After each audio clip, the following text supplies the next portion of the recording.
minus 11.66. Okay, I'm going to do a ginormous recording, so get ready for a huge, big, and I do mean a big, long discussion and games and all that. Get ready for a lot of stuff for the next at least 3 hours, because, yeah, that's what's happening. So sit down for a nice snack or dinner, or if it's morning, it could be breakfast time or lunchtime or whatever. But get ready for a nice long, very nice long recording of various things going on tonight. So, I want to go into a bit of a negative. Door closed. Not that everything about my recordings are negative, but I do have to say a few things that need to be said.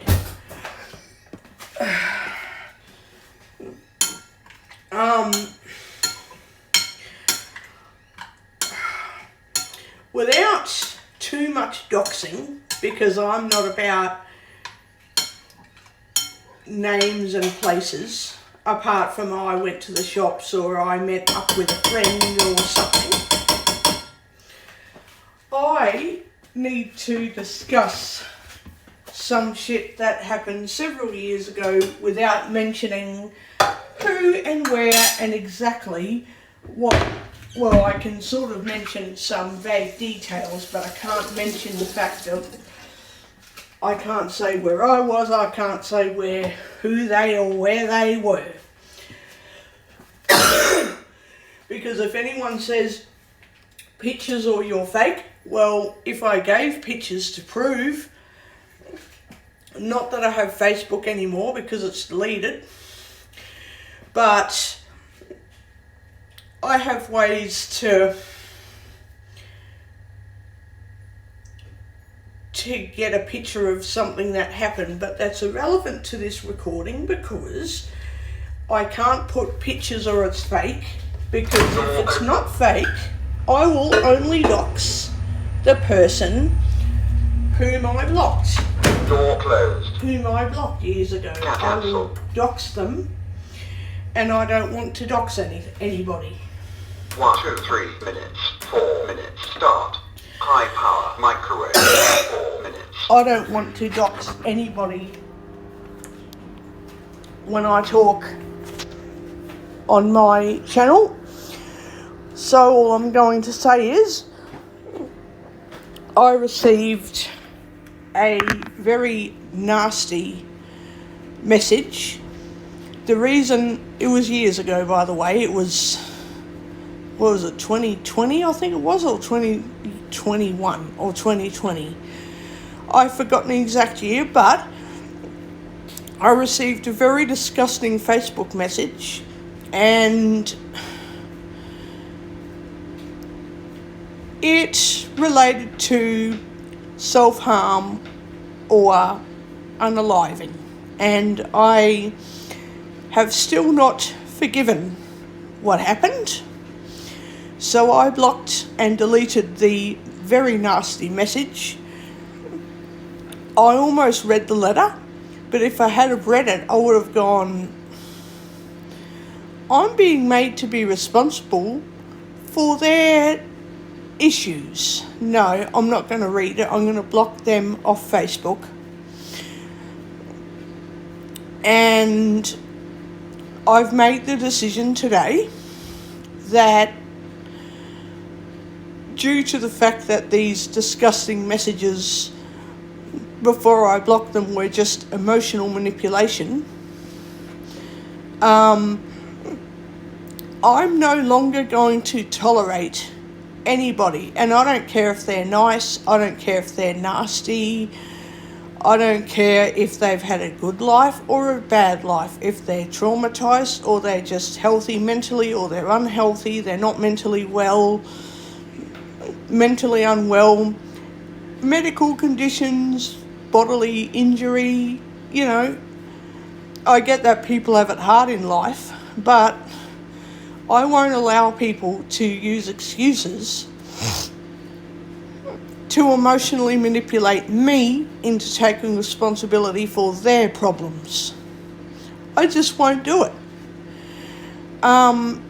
So, you know, kudos to anyone that says, hey, I have this issue or this mental health disorder or whatever. I can't say who this person is either, even though they've long since passed away. But I knew someone for several months who had a severe, I can't say what it is because their family members are still alive and I don't want to dox anybody. I've known someone for several months a fair while ago, and I'm not going to say when because I have very clear memories of what actually happened and I'm very upset still. I'm more upset that this person had a lot of difficulties in life that wasn't them emotionally manipulating anybody. They had this way about them that they were very kind but extremely disturbed and very much, they were the kind of opposite of narcissistic where they're like, oh, I can't go into too many details obviously, but you know, where they're like, oh, I'm sorry if I did this, I'm sorry if that, and it's like, no, you haven't even done anything. And then suddenly they went to the beyond. They went to the great beyond. And I'm very upset because they were concerned about their life situation. I said, look,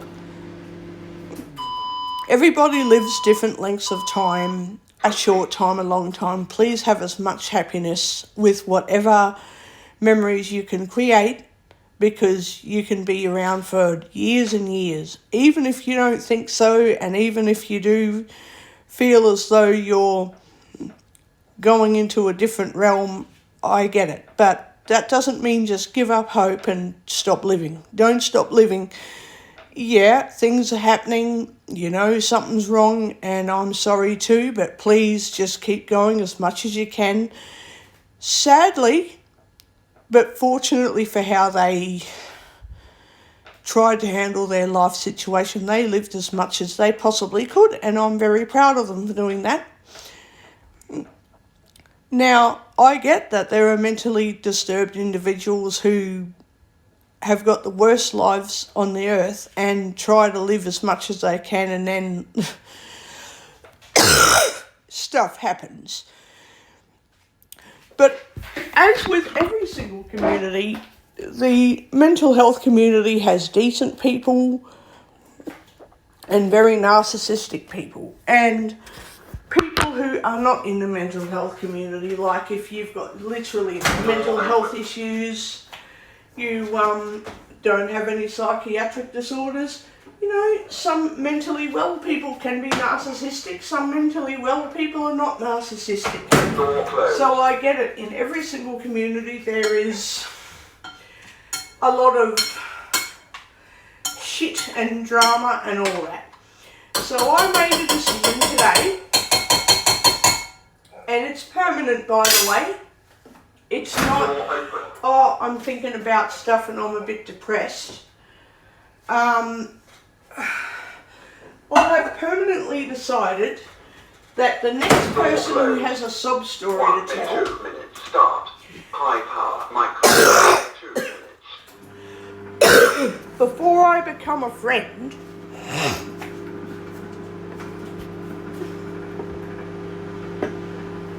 I'm going to make sure, and I'll be able to find out within the first hour of meeting you people, not that I'll meet very many people, but let's forget about that argument, right? I'm going to determine very fast, this person has a sob story and they're okay, or this person emotionally manipulates me, or they've written me a nasty letter claiming it's their mental health when they've just chosen to be a stupid asshole to make me look bad if something happens to them. I'll know the difference between an innocent mentally ill person and a mentally ill person trying to use emotional manipulation and narcissism, all these negative dark triad personality traits with their excuse of medical and mental health issues to keep getting away with their behaviour, because I've met people who are mentally ill in my life, like over the years, who honestly think they're the worst on earth and are not actually the worst. Because you can just tell. Someone feels upset or they're hallucinating or whatever. They don't write messages and say, oh, I'm going to commit suicide. They just say, oh, I'm having a hard time today. Oh, I want you to make sure that no one hits me or the dog doesn't bite me. And I'm like, no, dog's not even there. If you can hear the dog, they're way over the other way. And instead of getting the shits at me, they're like, oh, don't let the dog get me. It's like, dog isn't going to get you. And no one's hitting you. So even if you feel that way, it's probably, obviously, more than likely true that something's happened. But today, you're pretty safe. And then, you know, the person will go home and be like, oh, I didn't mean what happened earlier. It's like, yeah, but do you realise that this stuff's happening, or do you honestly feel so scared that it is happening? And it scares me that, you know, some people think that what they feel happening is actually going on. I'm like, maybe we need to take you to your doctor, over, you know, and talk about it and make sure nothing's actually happening to you. Because I swear nothing actually happened badly today. I mean, not denying that, you know, some people feel that stuff has happened, but it hasn't, you know.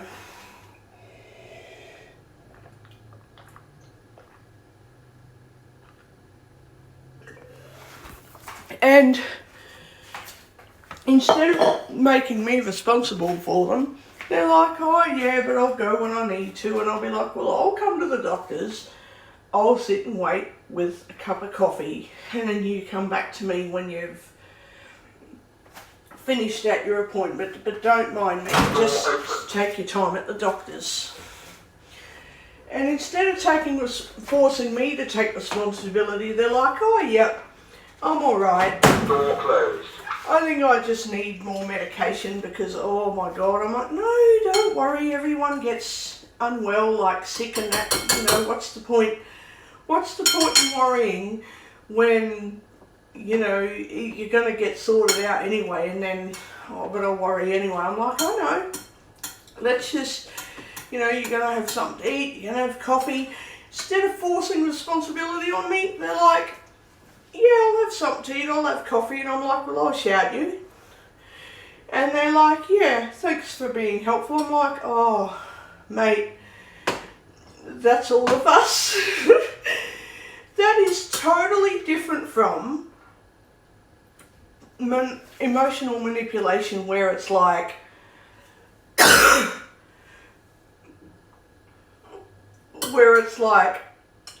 I've not only, you know, if someone's got a mental health issue, they don't just say, well, you know, all the innocent stuff like, I'm glad you could be helpful. It's like, wait, I'm, you know, just trying to be there for you. And then, you know, that's different from emotional manipulation, which basically says, I have mental health issues, thanks for helping, I'm going to dump all of my feelings on you later and tell you that I'm going to die soon and all that sort of shit. And then actually try and do it to make you look like you're responsible for my harm. You know, the innocent person who does that doesn't even make me or make anyone else part of their, you caused my harm, you caused my death. They just go, look, I've had enough of this world and I've tried to get help and thank you for being helpful, are you going to be okay? And I'm like, oh, don't say that shit, like, what's the matter? You know, what is it, dear? And they're like, oh no, and I'm like, no, talk to me, just sit down, give me a hug. I'm sorry, you know, if you're having trouble, I know I'm not responsible, but are you okay? Yeah, I've just had it, and then they're gone. And they've probably been sorry because they're like, guess what, you can't stop me from getting hurt, but I can apologise for getting hurt because I know you can't help me, but you've tried to help me and I'm going to let you know it's not your fault and then I'll do it. Now, that is very frightening. That is very upsetting. I am very, very upset. I have forgiven someone for doing that because they didn't make everyone else responsible. They went around and said, look, I like you guys, will you be okay? I'll be fine. Oh, I just need to have a rest for a while. Oh, I keep being sorry because I've had it with life, but it's not you, it's me. And no, I'm not doing anything you think, don't worry. I'm like, well, yes you are, but you know, do you want help? No, I've been to the doctor. No, I've got help. You sure?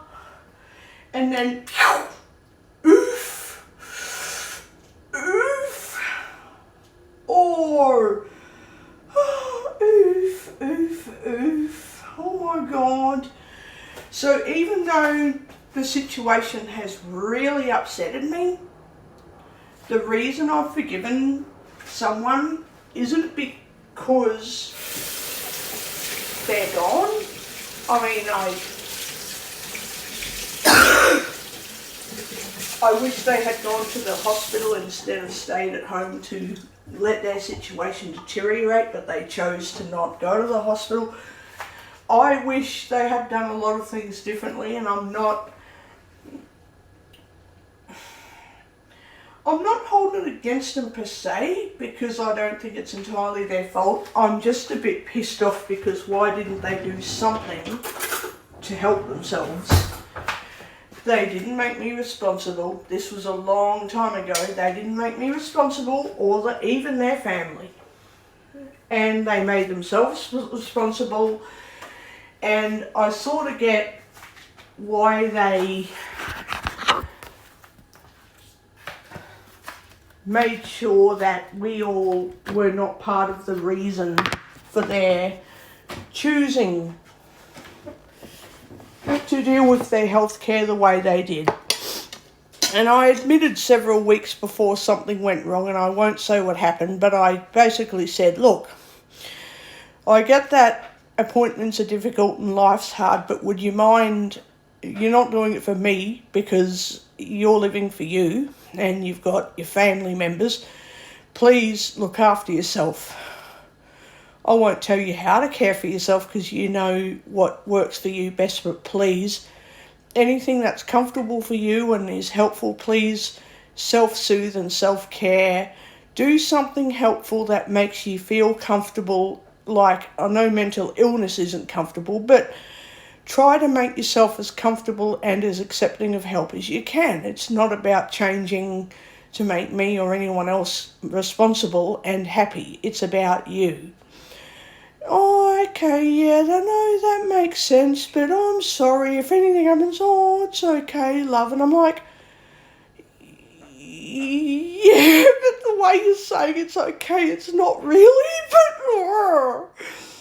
anyway, life happened and I was sad for probably 6 months going, I know there's literally nothing I could have done.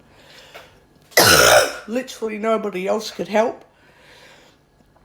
The person chose to allow some issues to go unchecked, and oh my God, I forgive such infractions because people are human beings, and a lot of things can go wrong at any age.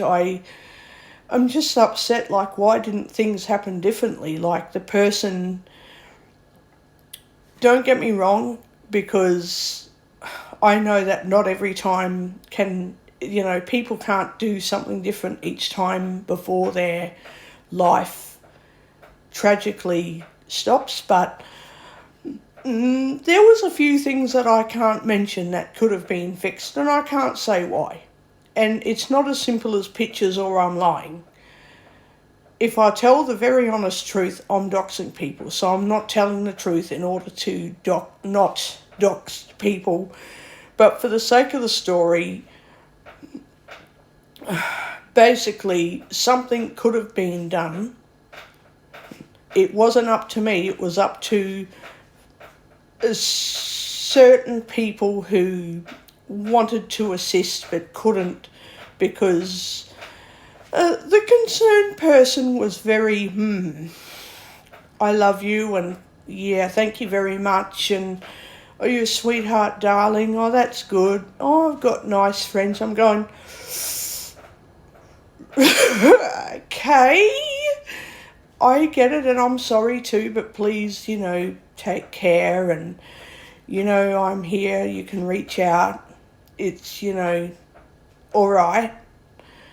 I get your situation's not all right, but I believe you're all right. You'll get there. I won't say exactly what I said, but I tried to convince this person that they could and should change their mind about a few things that needed to be discussed and changed, but no, nothing happened, and as a sad result, something happened. So on the contrary, a few years ago, when I received nasty messages, I was dragged into someone else's responsibilities, and I just thought, no. I wasn't unforgiving about the mental illness. I was not unforgiving about the issues leading up to receiving the nasty messages. I was unforgiving that the nasty messages were sent to me, and I still am not accepting of what happened, because frankly, I'm not a punching bag, and secondly, I'm not taking responsibility for someone else writing nasty messages saying what they're choosing to do in the message, because I'm the one that needs to change it. No, I'm not. So I blocked and deleted, and I'm making sure that regardless of narcissistic excuses, and I don't care that the mental health or any other problem is a genuine issue. I care that it's being used to manipulate me, and I won't put up with it. So, I have been abused and told, oh, stop changing people's problems. No, I'm not changing anyone's problems. I'm saying change how you manage your problems instead of making excuses and making me responsible for those problems, Saying, and I can't say too much, so I'm going to fabricate something so that I don't dox anything. But saying, oh, I've been screamed at all my life, or I've got a problem with my thinking, or I've got some other issue to do with my ability to deal with relationships, or I've got all these other problems, so the way I talk and the way I do things is not in my control. Well, you know what? The actual problems aren't in your control, but you choosing to say, okay, I've got uncontrolled issues that I can't fix, so I'm just going to keep being a cunt to whoever I hang out with because I expect them to understand. No, we won't. I'm not going to understand, because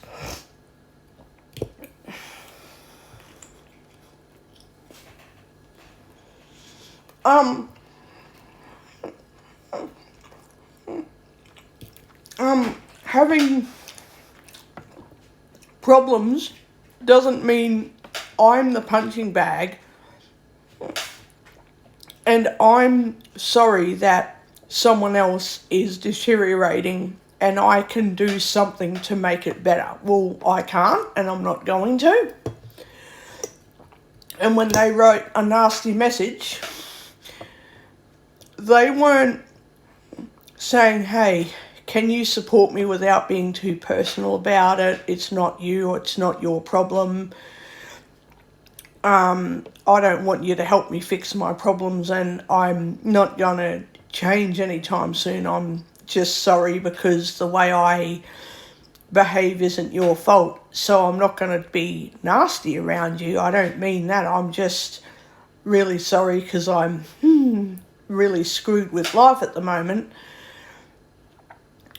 And then I realise, shit, they are innocent. Oh no, fucking hell, what am I meant to do about that? Because they're actually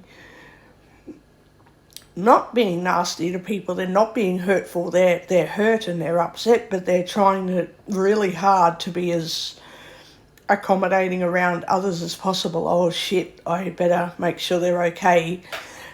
And then,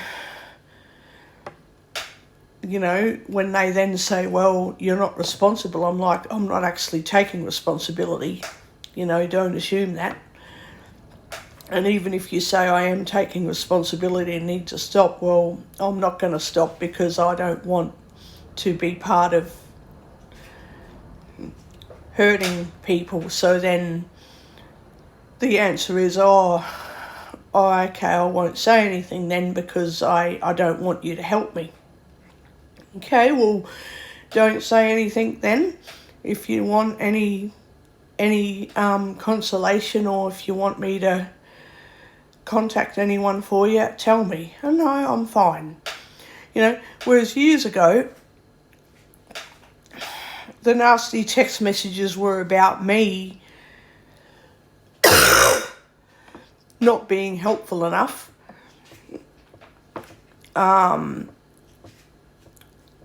The messages were about decisions being made based on some problems that were happening in the messages, and I had to intervene and stop what was going on. And I'm like, no.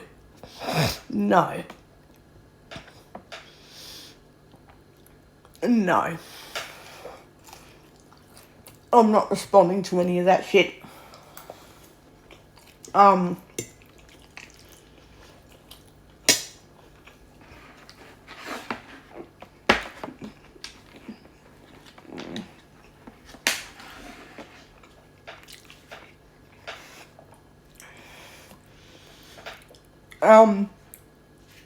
If someone is innocently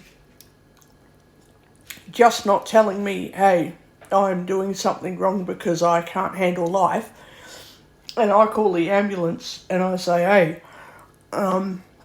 this person said they don't want help, but they're usually really nice. And then eventually the person goes, oh, I didn't really need an ambulance. I was like, I would have gone, yeah, sure, you're okay. Sorry for minding your business, but if the ambulance needs to come, they need to come.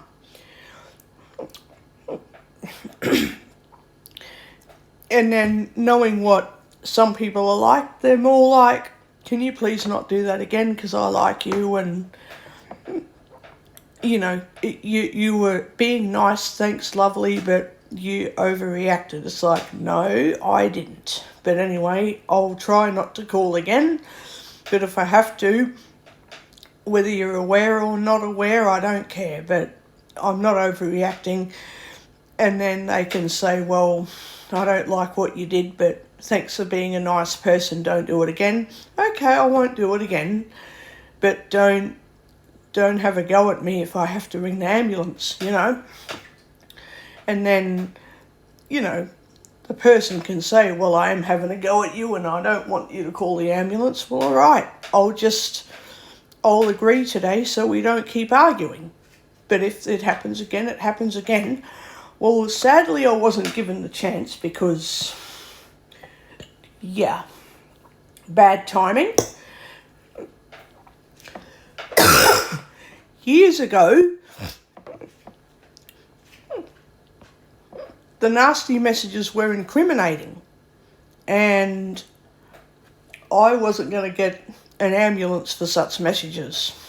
I just deleted and blocked and took zero responsibility for something I didn't create. I didn't ask the person to write nasty messages, and I also didn't ask them to do what they were planning on in their message either. Messages. And they got in severe amounts of trouble for it, and the truth didn't quite come out. But anyway, they got in lots of trouble, and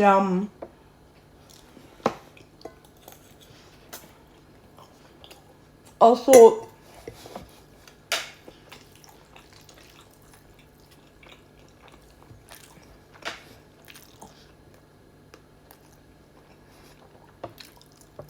why did I ever become friends with such a master manipulator? So,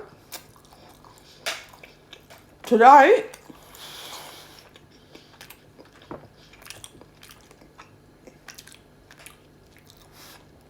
I'm saying,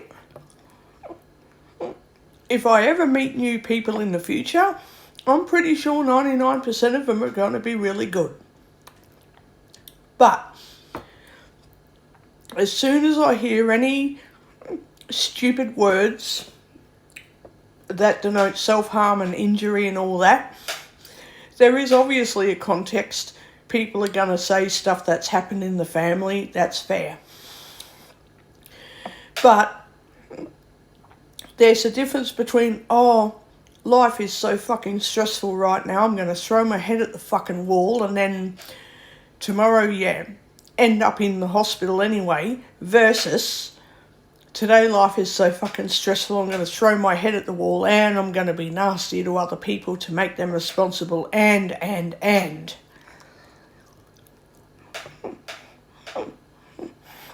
Years ago when I chucked it in over the COVID pandemic, whenever anyone said, why didn't you just talk to me? I said, because my issues aren't your problems to talk about.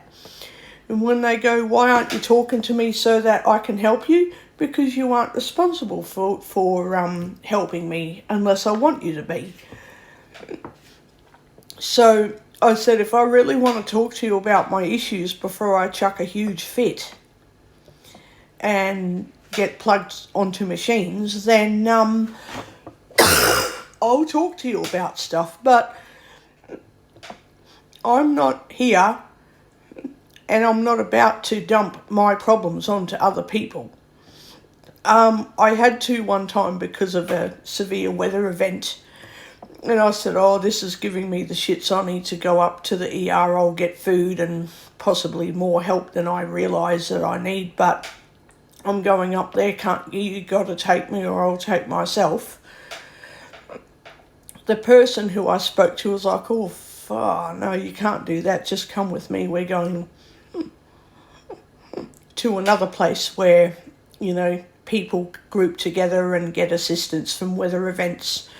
So, I didn't consciously make my issues someone else's burden, but they were like, what's wrong? What do you need? I'm like, I need the fucking hospital. And they're like, no, you don't. You might need the hospital, but we want to try and help you before you get to that point, and I'm like, oh, thanks. So if something's desperate and people already know that I'm just about to flip out, and then they say, can you stop and sit still for a minute and just talk without flipping out so I know what to do for you, then I guess at that point I end up dumping my problems onto people, but that's because I want them to do something in return for me. And I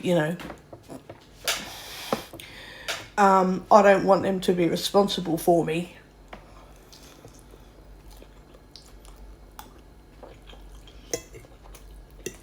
So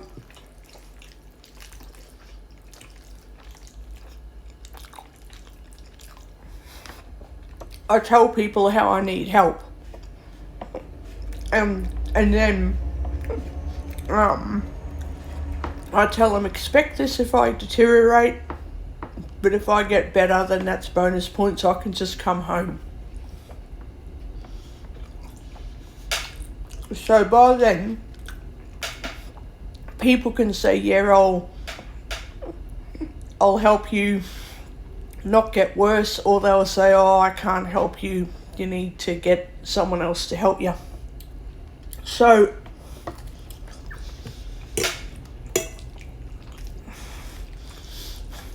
I can understand reaching out when life is desperate. But as soon as people abuse me, I just go, well, help yourself. And if you abuse anyone else, they're not going to help you either. So, rather than give people the attention they want by calling ambulance or emergency services in general, because it's attention, that's all it is. Unless someone reaches out and says, hey, it's not your problem, I'm getting sick, can you take me to the hospital? And I go, hang on, do you want to go to the hospital, or I could drop you off somewhere else where you can get assistance before going to the hospital? How about that? Most of the time, people will take the secondary assistance rather than going to hospital. Sometimes they just want to go up there, and I'm like, I know you're not just looking for attention from me. Something's wrong with you. We've got to take you up there. Something's going on. You can't just sit back and give up. But when it comes to abuse, and I'm looking for attention, so I have to be as abusive as possible, and I've got to use as much emotional manipulation as possible, because if you involve yourself and take me up to the hospital or get me other kinds of assistance so I can keep abusing you, look, that's not going to happen ever. If it happens once, you're permanently blocked. Forever. Like, I'll never ever tolerate that more than once.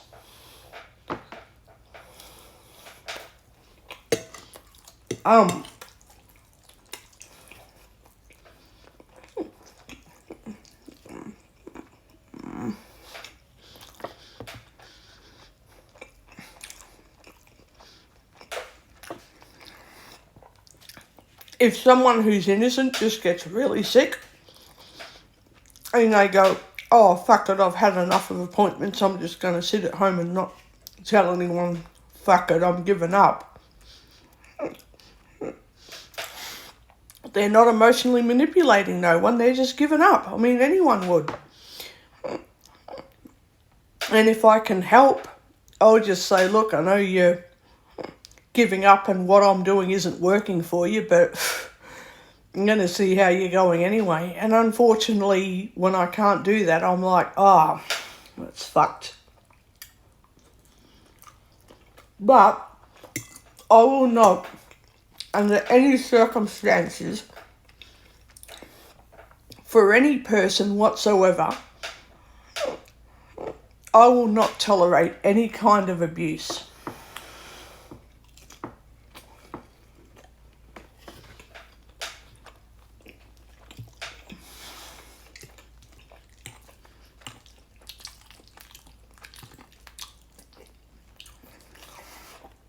I just won't allow anyone to treat me like shit for their benefit. And saying to me, I'm not treating you like shit, I'm just sick. It's like, don't gaslight me because you're sick. Just don't gaslight me. Because I know it's gaslighting. If I say, can you not treat me like that? And you go, oh, I'm not, and I can't help it. It's like, you can help it. And you are choosing not to respect my wishes. when I say don't treat me like shit and you go, I'm not doing that to you, it's like, well, stop acting like you treat me like shit and I'll stop telling you that you're treating me like shit. And every time you're not doing something, I know that's avoidance of responsibility straight away. Not, oh, I didn't realise I was getting the shits with you. Oh, I didn't mean that.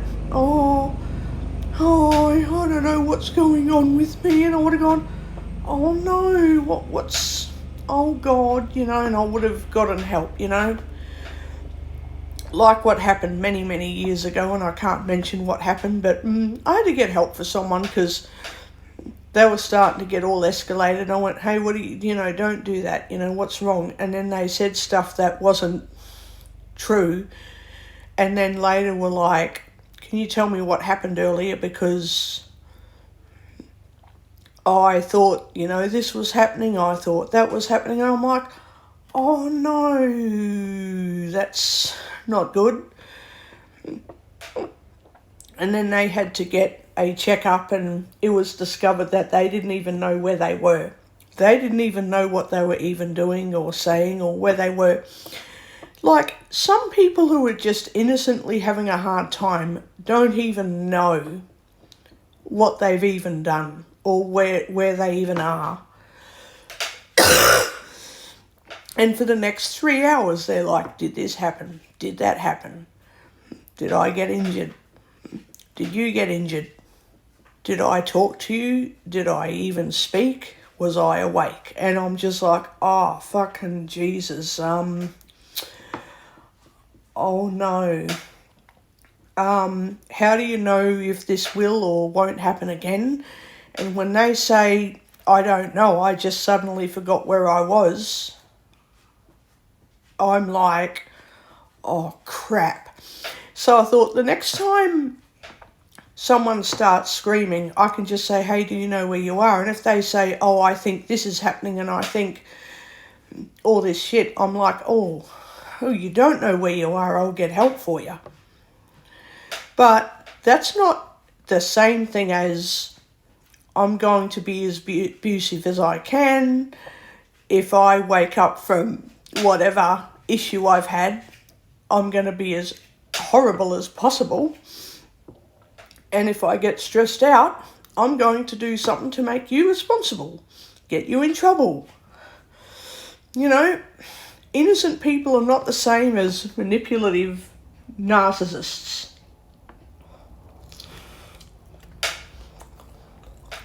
So,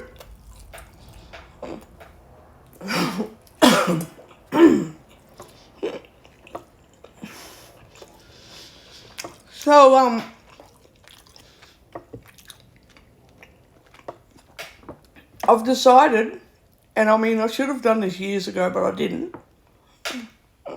I'm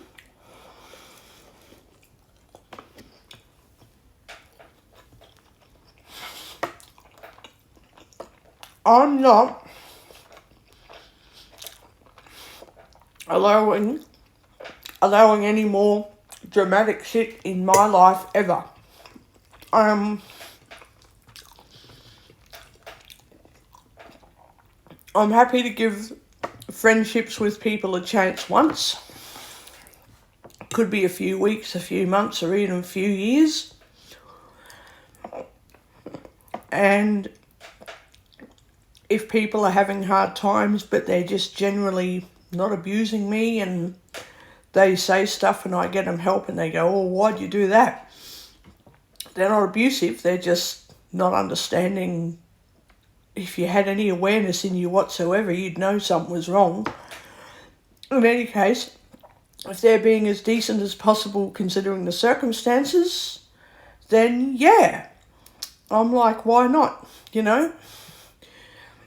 But as soon as I get abused, I'm not going to sit there and go, oh, it's your mental health, it's your diabetes, it's your broken arm, it's this, it's that.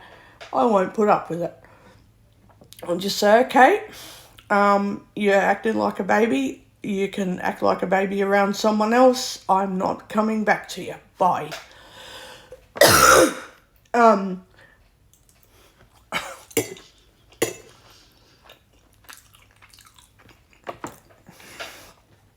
too old to put up with any abuse from anyone.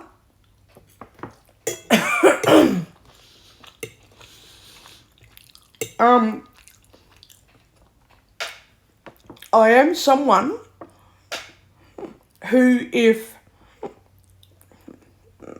I'm abused and I try and de-escalate the situation and they won't change,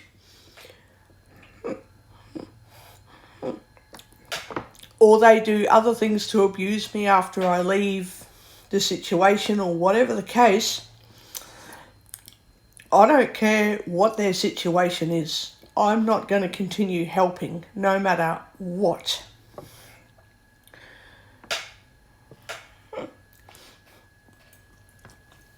Obviously, if there's anything at my end I need to fix, I can say, yep, I got abused and I'm no longer helping with the situation. Please transfer my abusive whoever it is, they are, to someone else who can actually care for them, because I can't do it. Because that way no one's left in the lurch and that nasty person can be as nasty as they want and they'll never come back into my life again. But at least I've made sure that that nasty person couldn't do anything to get me in trouble for not helping.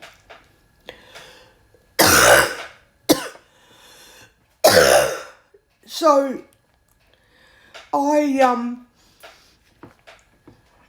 besides that, I will leave abruptly if I know that the person abusing me is safe, that I can leave regardless of what they say about me or try to get me in trouble for leaving. If I can avoid doing so, I'll avoid having to tell everyone else, hey, I'm walking away from said abuser because they've done this and that. Can you help them because they're trying to get me in trouble? No, I'd rather just leave and be done with it, all of that. You know, and I can't say anything about my relatives, but if it's a relative and they aren't, well, I say, look, you're abusing me. I don't like you for doing that. I can't just leave you outside because of your issues making you get like cold or hot. Come inside for a while, but when you leave, you are not coming back ever again. And don't argue at me because it's not happening. So come inside, sit down, don't get the shits at me because I've said that. Please just come inside. When you go in the next hour, do not come back. And yeah, the abuse will continue until they leave because I don't want to kick them out and make them more sick. You know, I don't want people to get sick just because they're abusing me. But if someone is already at their own place or they're in a safe environment, I don't know, think of a bank or a shopping centre or something, and they're abusing the fuck out of me, I'm just going to say, look, say what you damn want and think what you like, but fuck off. I'm never tolerating your shit again, and I'll just go. I'll leave. Yeah, spread all the lies you want and gaslight me and tell everyone else that I don't help you. Do that. But this isn't going to change the fact that I will never have abusers in my life again. And it's not about what's wrong with in the person's life. It's about them wanting control of me, and when they can't control me, they escalate. Oh, you're leaving because you don't understand this, you don't understand that. No, it's not that I don't understand whatever it is. It's that I don't understand the bad behaviour because I don't need to be controlled now. don't ever interact with me again until and only if you make some actual change and stop controlling me and stop lying to me about everything, because you can think whatever you want. If you lie to me about one thing in your life, literally everything else has lost its credibility. If you lie to me about one thing in life and I find out that it's fake, it's just attention, I know that everything else I'm told is fake.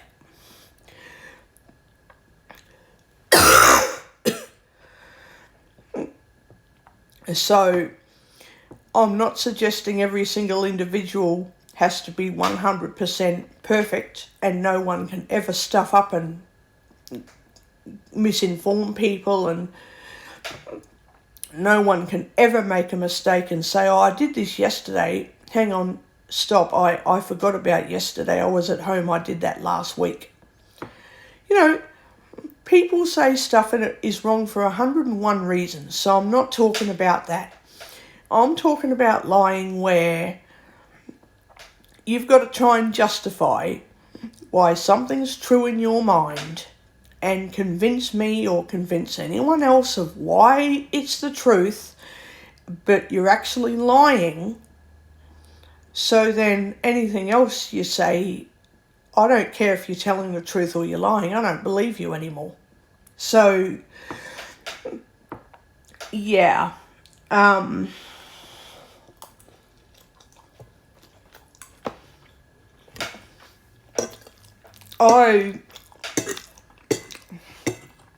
Not only will I not tolerate any shit from anyone anymore, but I'm not doing what I used to do, where I would offer help without any qualms. Someone says they have an issue, please help me. No, I'm not doing that anymore.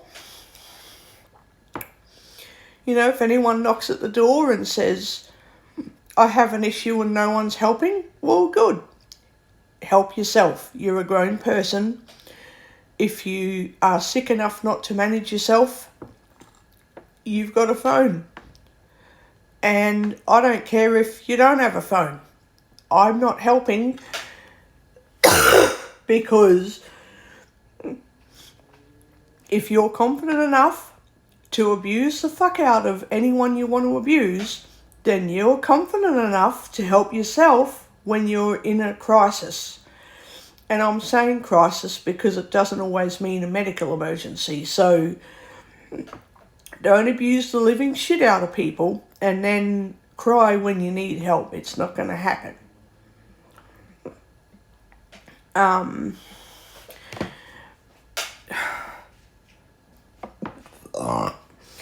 just not going to help people, full stop, unless I want to. I'll only help people if I want to help people.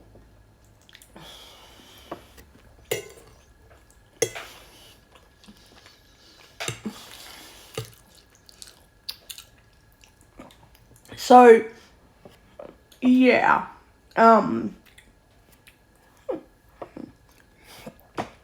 After receiving messages years ago and, you know, then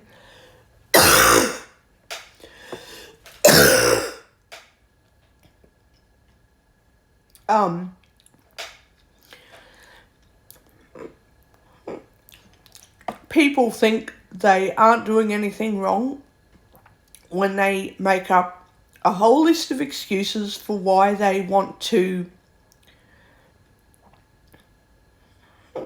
continue being friends, but then they say, I want to communicate when I'm ready to communicate, but it won't be for another 6 months. And then I say, when can I communicate? And they go, when I'm ready. And it's like, what about me? What about when I'm ready too? And then there's contradictions. Yeah, that's okay. Oh, I might not answer the phone. It's like, well, okay. But again, we're both communicating when we're ready, but the other party only continues contact when they're ready, so it makes me the asshole if I continue contact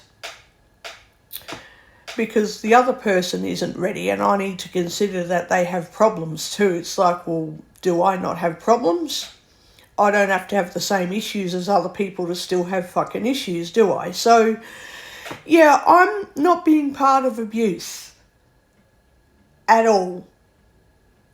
At all.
I'm just laughing about something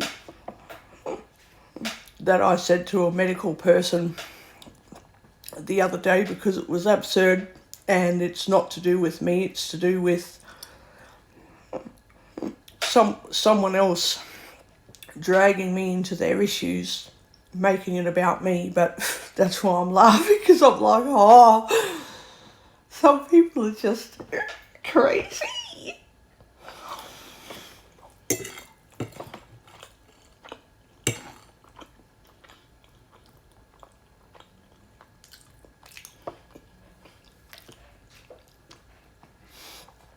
Some people are just crazy.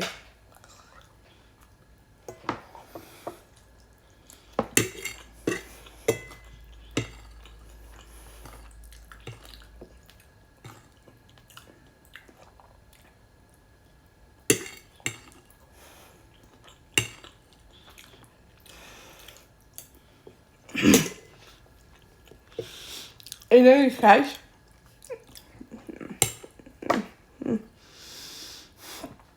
I also can't stand relationships where one person talks about themselves almost all the time,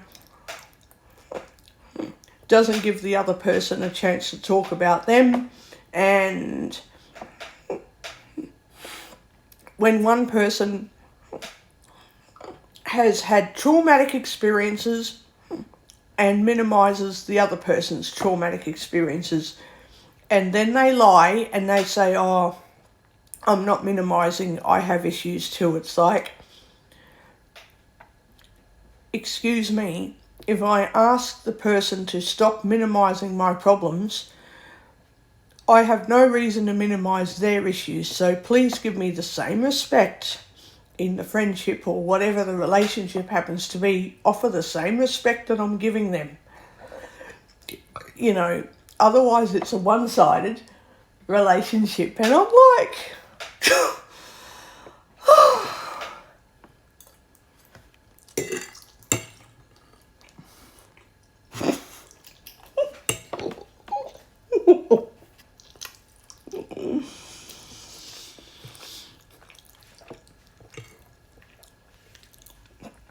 I just think it's hilarious how some people will bring their issues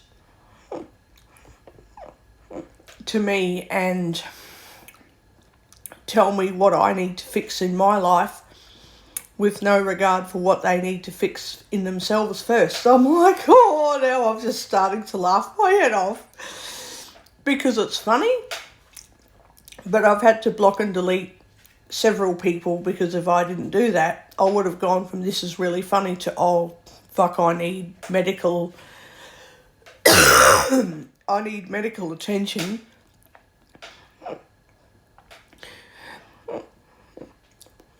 Which would have freaked out several people And I would have said to him, well, what are you meant to do for me anyway besides talk to me? That's nice, but I need time to myself, and sometimes the help I need is not always from just any person.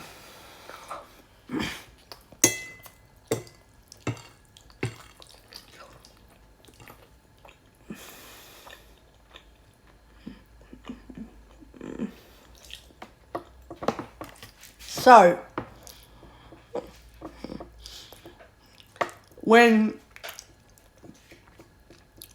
people project their issues into my life, and when people abuse me, and I say, excuse me, would you please mind talk to me less nasty? Because I know you're pissed off, but you're fully losing it at me, and can you just be a bit nicer when you get the shits at me? And they go, oh, it's this issue, it's that problem, I can't control what I'm doing. It's like, you can if you try, but you're choosing not to even fucking try. So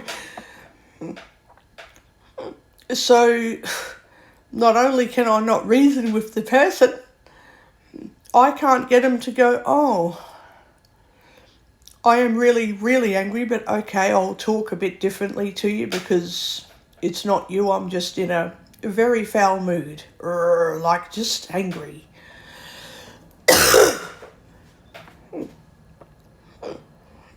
And then when I say, look, I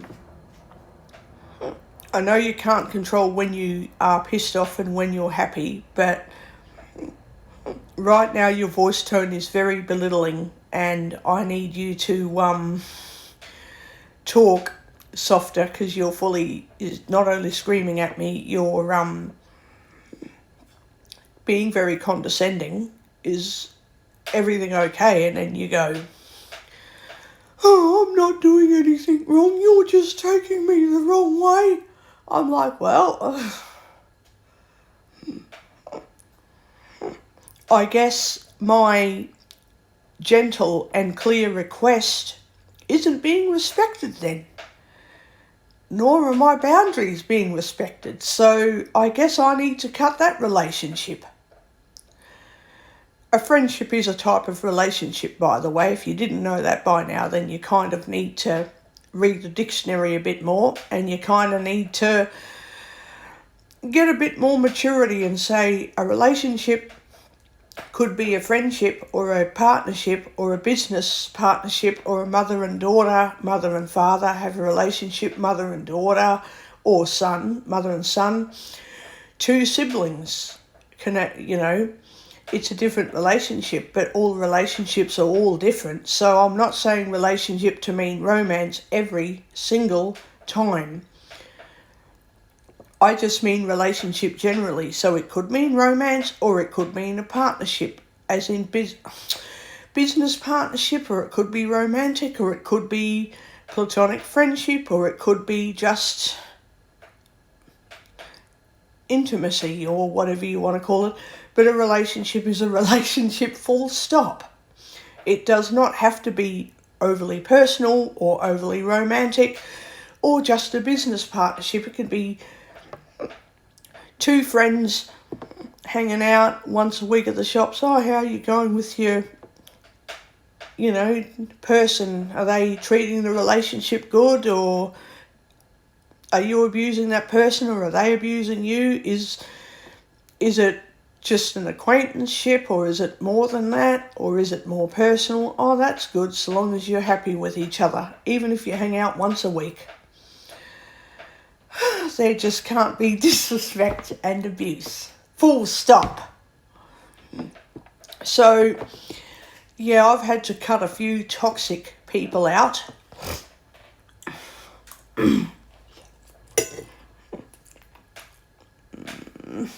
And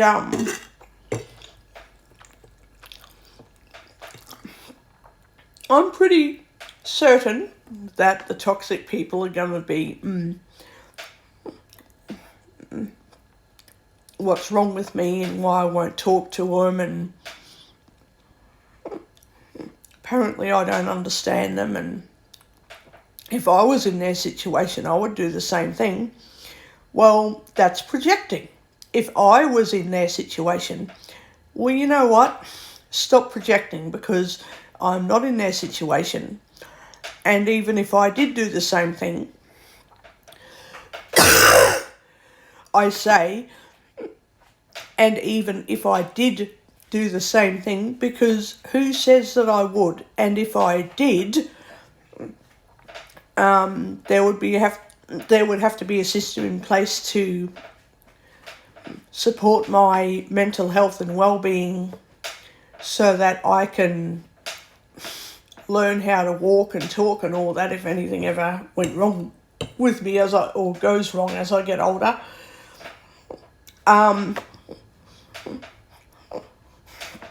Anyone who tells me I don't understand them because I'm not in their situation is just projecting on me, because they're projecting their problems, expecting me to take responsibility, and I'm not going to. So I'm not going to understand, and I'm not going to take responsibility. Do not treat me like a punching bag. Do not treat me like shit. And don't lie to me when I say, excuse me, would you please not disrespect my boundaries when I say I need to be left alone, and I'm going to ring and text you and all that sort of stuff sometimes, but otherwise, if I ring up every couple of days, that goes with anyone. I'll talk, but then if I've got to go because I've got to cook dinner or read or whatever, then that's how it is. Same thing if they had to go because they're tired or they've got to eat or something. So,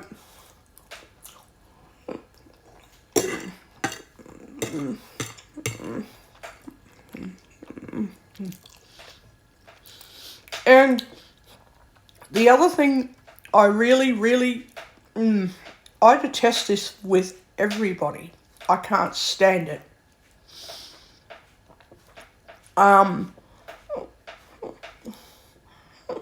People openly to my face, knowingly,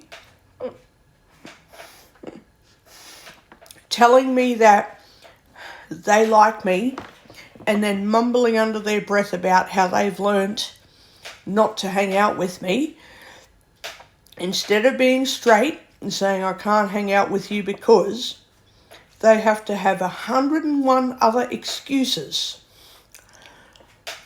instead of just saying I don't like hanging out with you because. Maybe it's because people are too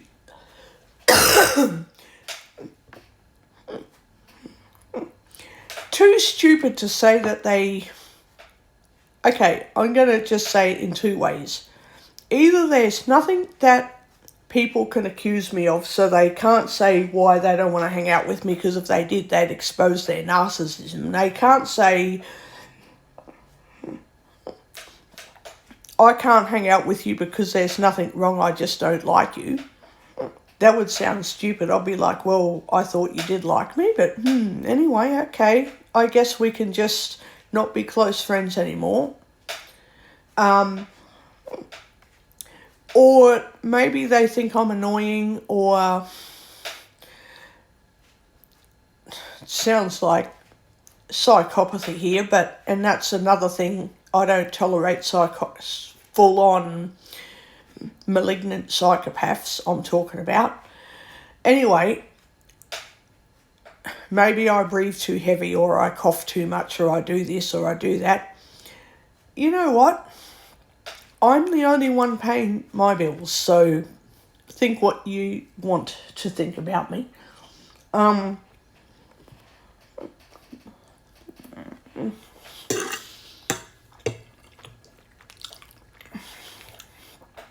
Just don't lie to me and tell me I'm the nicest person ever, I'm a good friend, and then when you mumble to my face that you've learned the hard way not to hang out, but I just can't tell you why. It's like, well, I know for 100% certainty that concerned person, whoever they are, is absolutely lying. There is absolutes. Sometimes there aren't absolutes, but I'm saying with this situation there is absolutes, because you can't lie to me and then in the next breath you like me, and then when you slip up because you can't admit why you hate me, then you slip up and say something, I've learned I can't hang out because of whatever excuse it is. I was thinking out loud. No, I didn't mean I can't hang out with you, but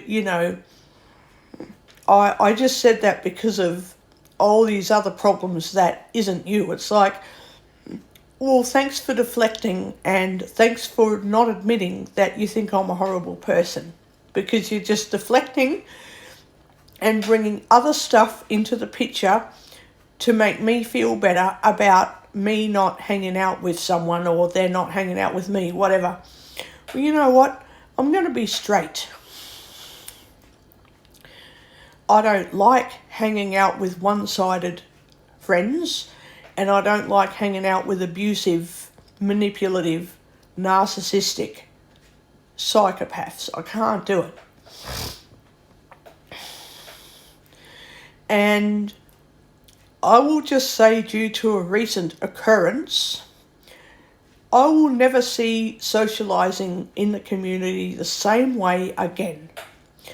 There'll be some people I'll want to hang out with for bloody years. There'll be other people I'll go, hello, how you going? Oh, I'm... Just the mere fact you said hello back. Oh, can you please just disappear into a volcano right now and never come out? Because, I can't stand you. And I've only met you for 2 seconds. Oh, get me away from this person now, please.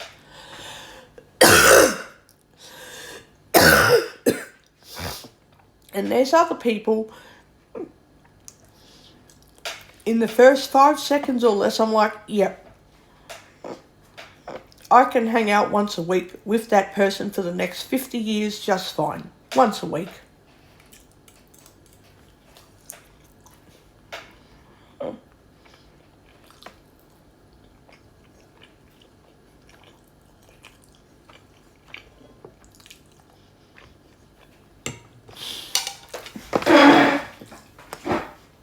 And then you've got the people who help you when you're in need, and I help them when they're in need, and then I'll never see them again.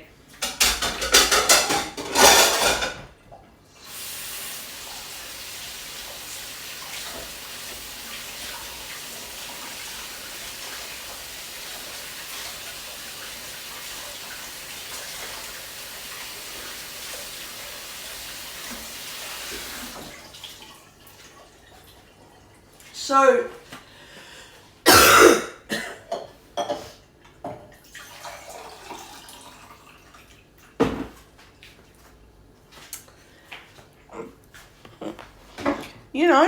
if I find any psychopathic and abusive monsters trying to get into my life again, at least I know, don't suck into the sob stories and don't suck into the I've had dramas and I'm needy and I need you to help me, please, please. No, I'm not sucking into that. Help yourself.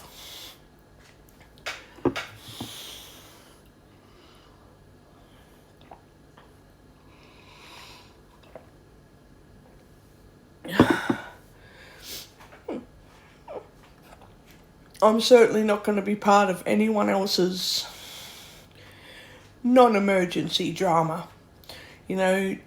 Attention-seeking bullshit and emotional manipulation. I'm not being part of that. Thinking, if I keep being forgiving and loving and kind, I'll help this person. Well, you know what? I'm not helping anyone by being kind. I'm just being used, so I'm not doing it anymore.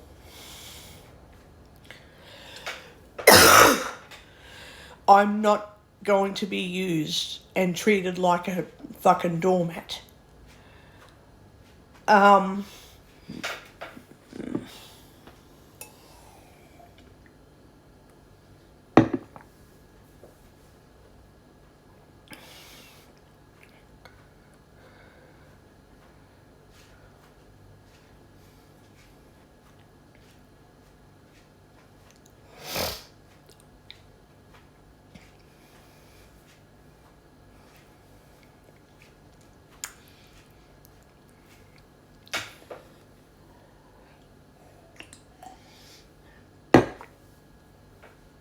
So, I guess after what recently happened, I'm going to be very cautious going forward with how I interact with people, because I know I can easily be dragged into, I have these sob stories and I want to be a decent friend to you. Can you be my friend? Can you let me tell you about everything in my life? You tell me about you, I'll tell you about me. And when I need help, I'll let you know. It's like, no, sorry, I'm not doing that again. Because I know it's just going to lead to me being victimised, and I'm not going to put up with victimising from anyone. Not doing it. I'm the person who goes into relationships and gets victimised, so it's just not going to happen anymore. It just won't.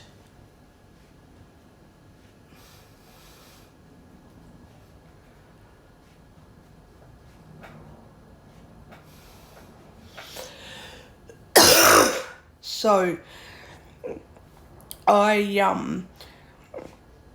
will selectively talk to people, but yeah.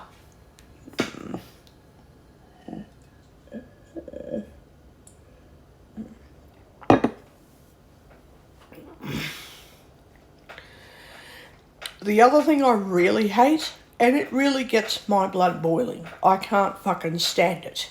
And I'm not going to be friends with such people either.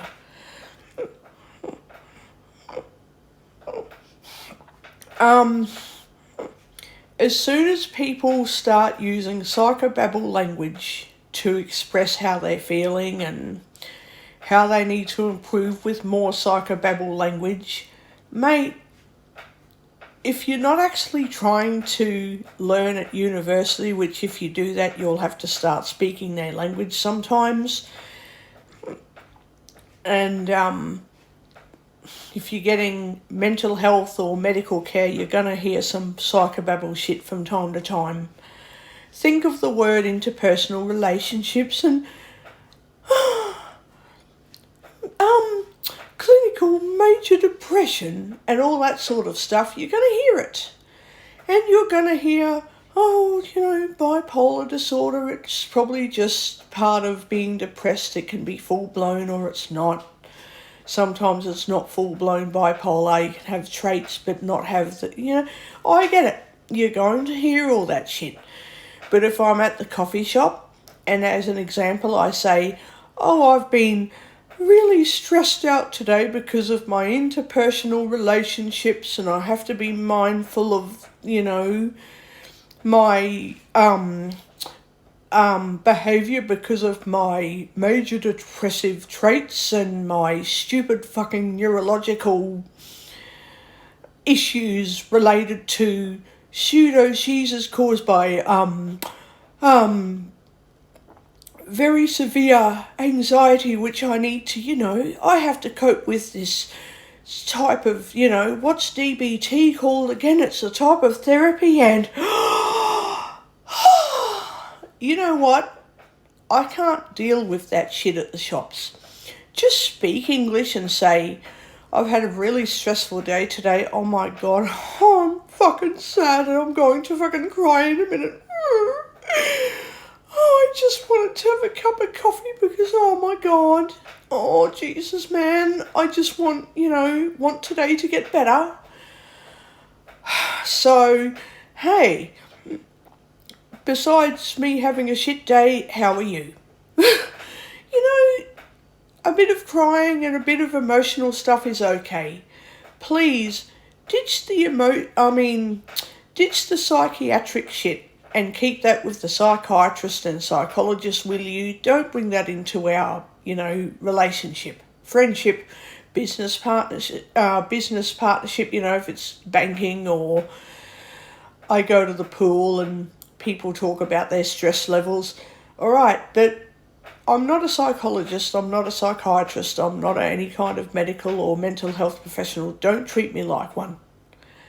And if you've got to talk like that, please go to university, because then you'll hear it every day and you'll have to talk like that around the professionals, but don't do that to me. Saying, oh, I've got anger management issues and my therapist said this and I need to do that, and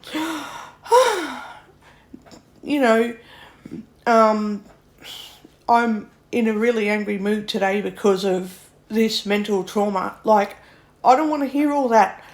I want to hear in English, I'm having a bad day and I'm angry at the moment. I've got the shits. I need to decompress for a few minutes. It's not you, and I don't mean to sound like an asshole. Do you get what I mean? I need to just stop talking. Do you mind if you can talk if you want, but I just need to stay quiet and process things for 10 minutes. Are you okay with that?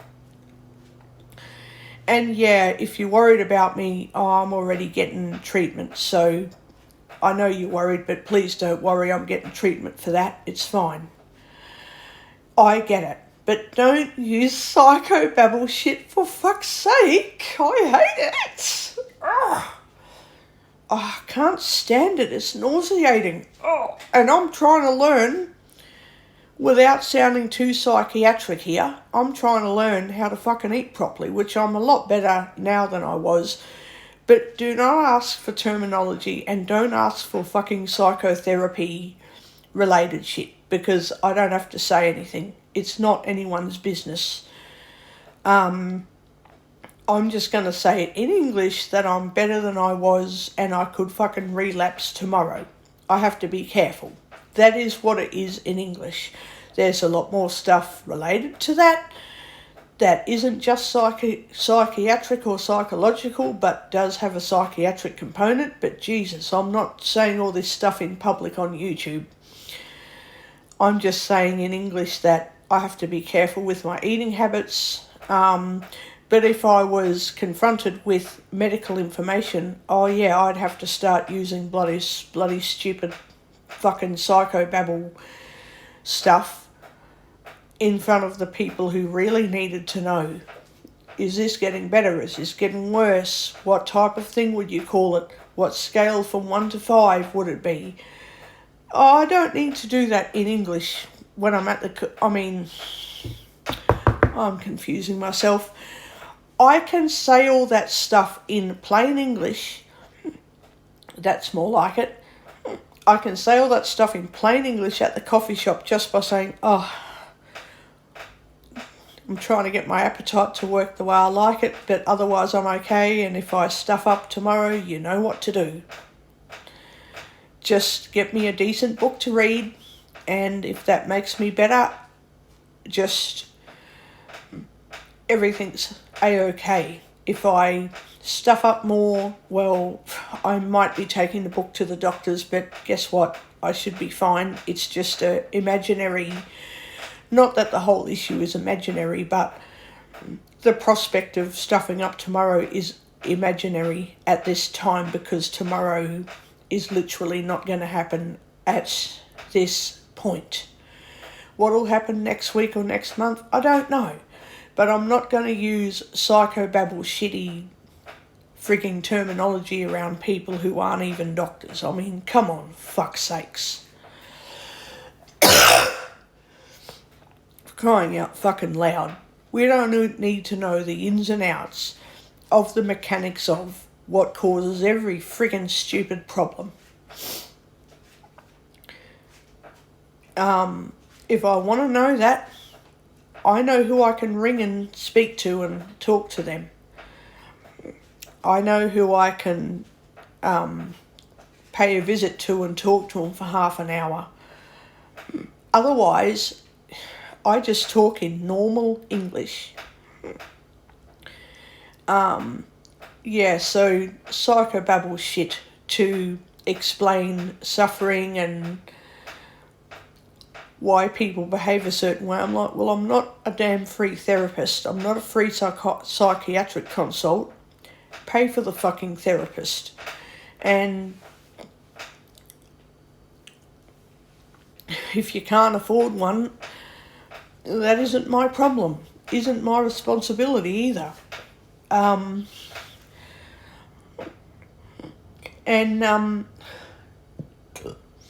The other thing that fucking ticks me off, I've said a bit about this the other day, so I'm not going to say it again, but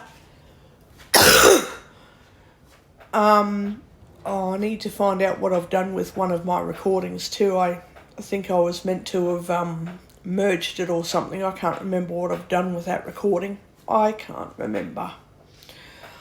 Cannot remember what I've done with it. I'll have to check what has happened with the recording. So I can't stand people who, and this is narcissistic 100% of the time.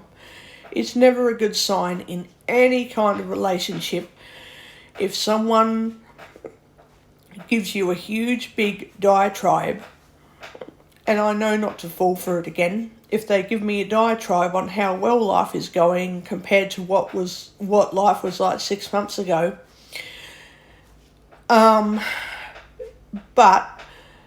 after giving their diatribe, they haven't actually changed and they're still exhibiting unhealthy coping patterns and addictions and all that. Like, stop lying to me already.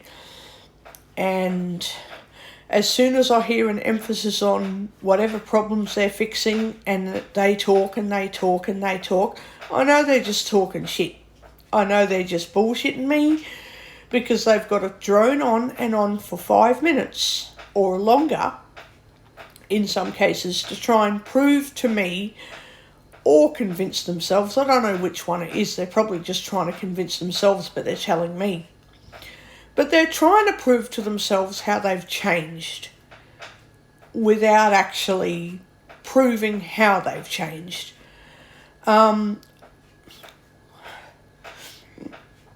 If someone says, oh, I'm no longer a drug user, I've quit drugs last year, right? But they're still showing me that they haven't changed because, okay, I've quit drugs last year and I've got to go into this massive diatribe about how I've gotten treatment to cope with drug addiction so I don't keep relapsing, and I've got all this stuff happening in my life to replace the drug addiction, and I have to emphasise how much I'm, so much happier about my progress, and I'm not going to talk about how I would handle myself if I relapsed into drugs because, hey, I'm just not going to mention relapsing into drugs because if I do that, you'll figure out that I'm still addicted to drugs. I'm not using at the moment, but you'll figure out that, I will use eventually. Like, the way people talk to me tells me a lot. They can give me 100,000 word of verbal diarrhea and give me literally no evidence that they're not just telling the truth, but they're giving me no evidence that their change will even stick, so they haven't changed. If I say in a few words, I don't know, I used to eat too much food and now I don't eat as much as I did, or it could be the other way, I hardly ever ate and now I eat a lot. I don't know what'll happen if I eat too much food, because have to work on not eating too much, but I also have to be careful with that, because if I eat too little, it's just as bad, if not worse, than eating too much. I've got all these systems in place for eating less food, but it does mean I have to get medical checks all the time, not just every 6 months. So there we go. I've told you what I need you to know, and here's evidence of how the change will fuck up, but at least it will stick. I will fuck up eventually. Something will happen, I'll get really sick or really stressed, then I'll need to see the doctor each month until I'm eating properly. I get it, people stuff up all the time. People relapse, right? But it's not that I'm bothered with. It is, how do you handle it? Do you handle it by just talking about how you've changed for the better and you really love how your life is, but you haven't even thought, hey, what happens if this ends all of a sudden because of a relationship breakup, or I get sick or stressed? What am I going to do if that change that I've made doesn't stick and I relapse into alcohol or drugs or anorexia or eating too much or self-harm or whatever the case? No, we won't talk about that, because I know that I can talk all this heap of shit about how I've changed, knowing that I'm not going to tell whoever I'm talking to that actually the change is not likely to stick, because if I said that, you would nope out of the relationship straight away and never speak to me again. But if I just say a couple of words about, I've been through this bullshit last year and this year I've gotten better. I've got a system in place. It's likely to relapse. I'm likely to fuck up eventually. I don't know how or when, but I'll have to see a whole heap of specialists soon. But I guess until then, let's just see how long the peace lasts. Maybe the change will stick, maybe it won't. Let's just see what happens. And I was told if I get a checkup early, or if I go to this counselling service or this psychiatric appointment or this other stupid friggin' business bloody thing, whatever kind of appointment it is, I'll be able to get it fixed quicker if I catch it earlier. If I just don't leave it until it gets really bad, I'll be better off.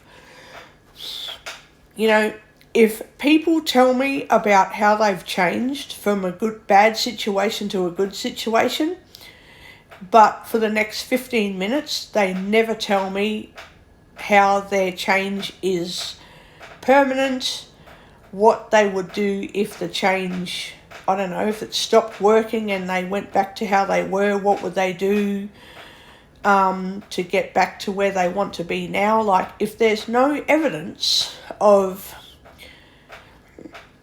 I'm in a safe position now, but I've got literally no plan for what will happen if it fucks up, then I know they're either, one, they're lying to me and everything they're saying is really not even true, or B, if they are not lying and they are telling the honest truth, their life is unstable and their ability to maintain consistent habits is lacking. So if I want to be friends with someone who is inconsistent with their lifestyle choices and habits, then I'll end up becoming inconsistent, because their lifestyle choices will stress me out. If I'm hanging out with that person constantly, they'll be using me as their safety net for their bad choices, and their inconsistent habits will become part of my life, and I'll be their backup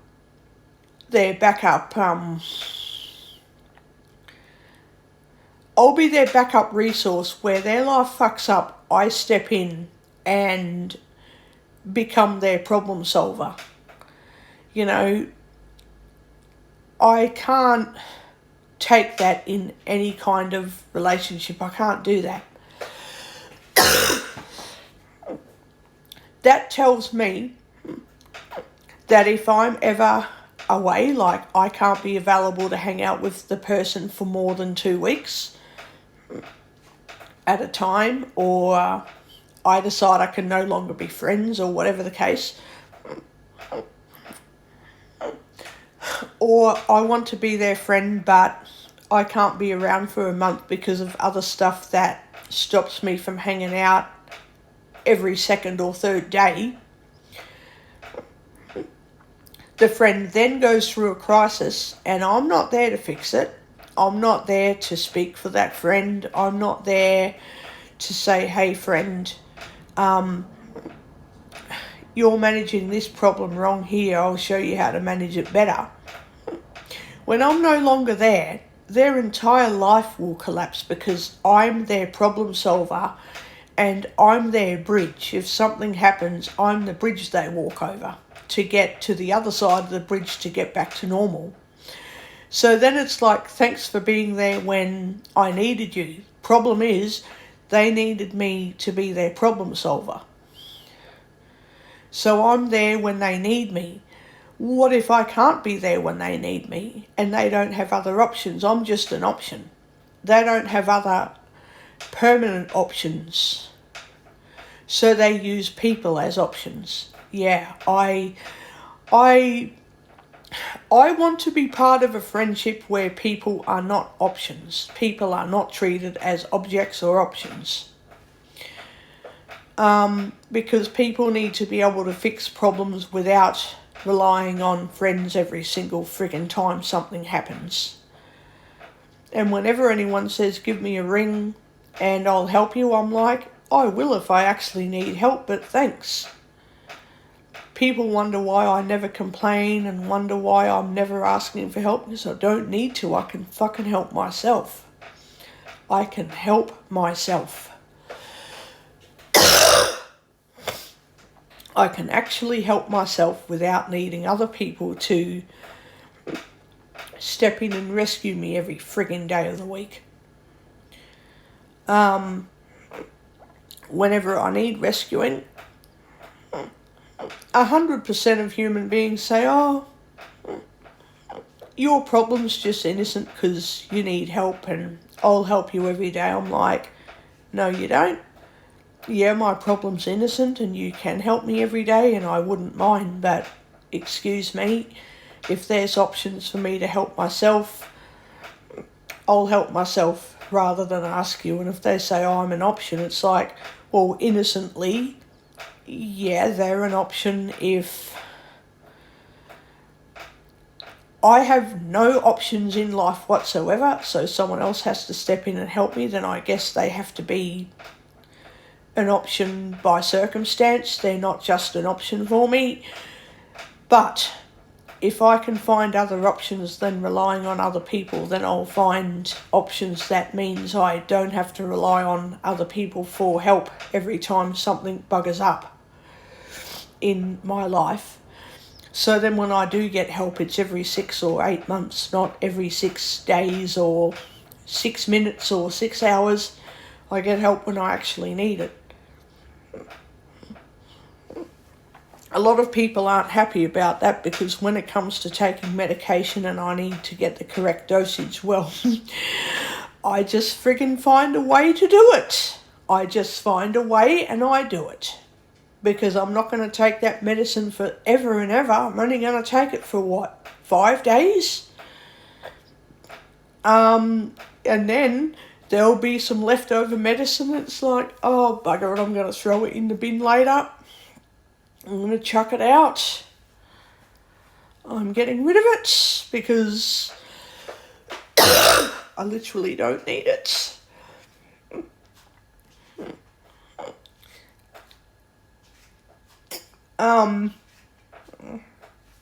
I have to turn off that torch because it's going to use up the battery. So yeah, Speech on. hang on, let me turn that Control off. center. Camera selected. Page 1 of 3. Page select camera. Selected. Focus. Do not page. Select camera. Select timer. Torch. Type. Select type torch. Switch button off. Timer. Oh, it's selected. turned off. Focus. Do not disturb. Calculate camera button. It's turned off. My Maps. My Telstra. Amazon. Recorder HQ. Stop. Pause. Minus 4.20. Speed. So yeah, when people treat me as an option for their convenience, they're not just saying, hey, I've got no options for this emergency and you're not one of my options, but you'll just have to be a temporary option today because, I desperately need help, that happens. But I'm talking about being a convenience option, like I have to take responsibility for the shit going on in someone's life, or they'll self-delete. It's like, no, I'm not an option. Or they'll abuse me because I don't understand how they need help. Well, no, I'm not an option, and I'm not going to be helpful if I'm abused. So don't. And yeah, I just, won't put up with shit like that.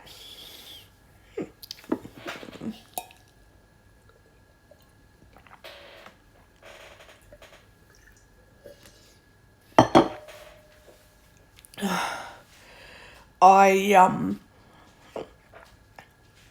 just won't take any crap from anyone. I don't even take excuses.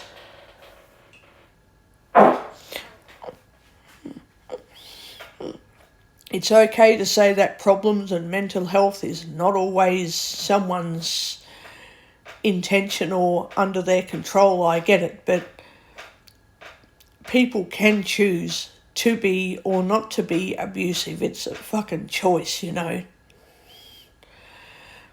Having rough voice tones when you sound like you're in a terrible mood, but you're like trying to control it and, life is freaking shit. It's fucking crap. I'm like, yeah. But there's a difference between using a voice tone that sounds like, oh my God, I don't like dramas. Someone please help me before I bloody collapse. I'm like, oh, okay, well, nope out of that drama and just hang out and have a cup of tea for a while, but please don't put yourself through stress anymore. Support's great. Until the other person becomes super abusive and I'm just like, yeah, you can't choose problems each time, but you can choose not to be friggin' abusive. So, I just nope out of any kind of abusive interaction.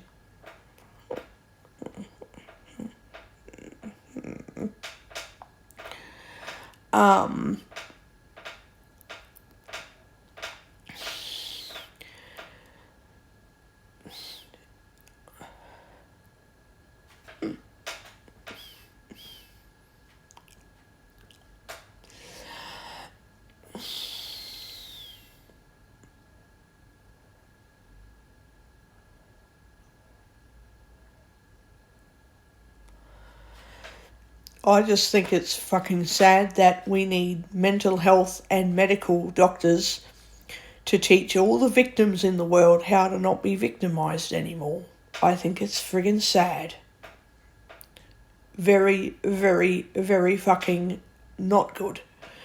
It's great to have doctors and psychiatrists and psychologists, but fuck, when they've got to teach you how to not be victimised, yeah, not a good look.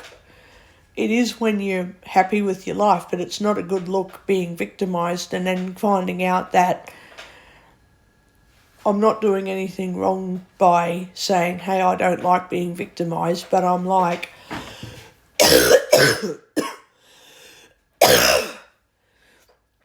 all the stuff these doctors teach you, and then you go, so that's what I've been doing wrong for the past 15 years. I should have been doing that years ago. Doesn't mean it's okay put up with being victimised. It just means you don't know how your abuser uses abuse against you, so you just deal with it because that's the right thing to do. Well, it's the wrong thing to do. You're not supposed to put up with being abused. But it's not wrong because you're in the wrong and you need to be abused, or you're in the wrong for putting up with abuse and now you need to get punished for tolerating abuse. That's not how being wrong even works there, because being victimised isn't because you want to do something wrong, it's because you're like, you know you don't like your situation, but if no one teaches you how to change it, you can't change it. And then when you can, you go, oh, so I've been fucking doing that wrong for years. Oh, damn it. I've stuffed up the whole time. Oh, God. Damn it. Like I stuffed up recently and fell for a whole heap of lies and realised I've been fucking scammed this whole time. Doesn't mean I'm at fault for being scammed. I'm not waking up tomorrow going, hey, I want someone to scam me and lie to me and treat me like shit, because, you know, it's fun. I want that to happen now. No, I don't. I just don't realise till it's too late that I've been letting it happen, going, oh, what? Fuck. So now I know not each individual strategy in the universe, but I know a few things to help me, and I'll just keep learning over the years how to avoid being scammed with even more techniques and options that stops me from becoming an option for future narcissists, basically. So yeah, I feel like a complete fucking idiot for putting up with being scammed, but that's what happened. So oh my God, I just won't let it happen again. As in, I never wanted to be scammed, but obviously I didn't wake up one day saying, oh, by the way, I want someone to be really nasty so I can learn how to get out of it. You know, some people believe we do choose who we're born to and how we live our lives before we're born. I don't know. My opinion is all BS. But look, let's just for argument's sake say I chose to be born and chose how I live. Fine, whatever. I'm certainly not choosing to continue to be scammed anymore. If I made that choice, I'm choosing not to continue making that bloody choice. Let me tell you, it's horrible. And you could say the argument could be made that I didn't know that choosing to be scammed would be hurtful or nasty. The thing is, once I get scammed, I'm like, oh, I'm not choosing that again. Even if I wanted to make another choice, I would make sure it doesn't involve me being dragged into dramas, and I'm not making choices at my expense anymore because it just doesn't work.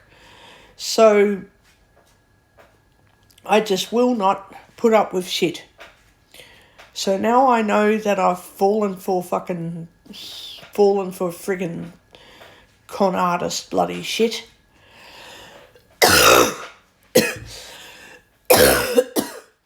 And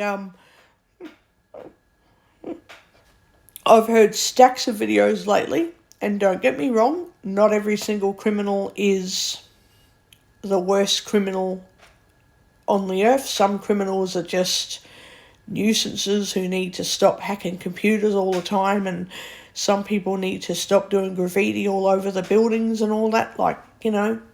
But I've heard a lot of shit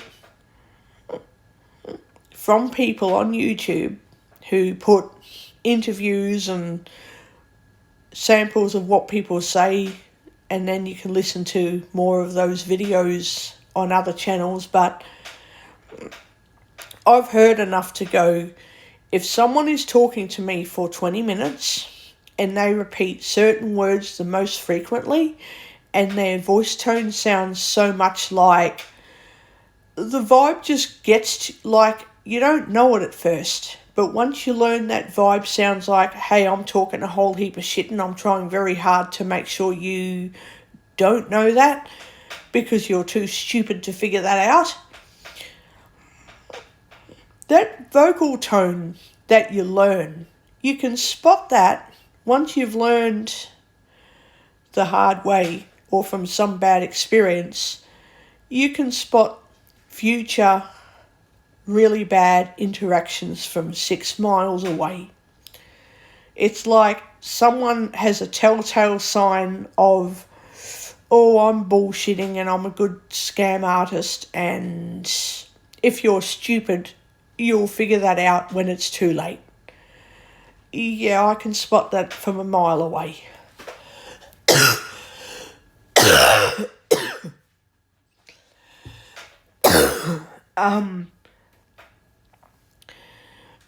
Obviously, not every single first interaction means, oh, I need to run from this person. Sometimes I might talk to someone a few times in a matter of, months. So it might take 3 interactions over 2 months to go, yeah, this person's dodgy. I need to not hang out with them anymore. I need to stop talking to them. But then there are just some people I can interact with. I've never met them before, and I'm like, oh my God, who the fuck even owns this person? Who gave birth to this fucking person? Because I certainly didn't.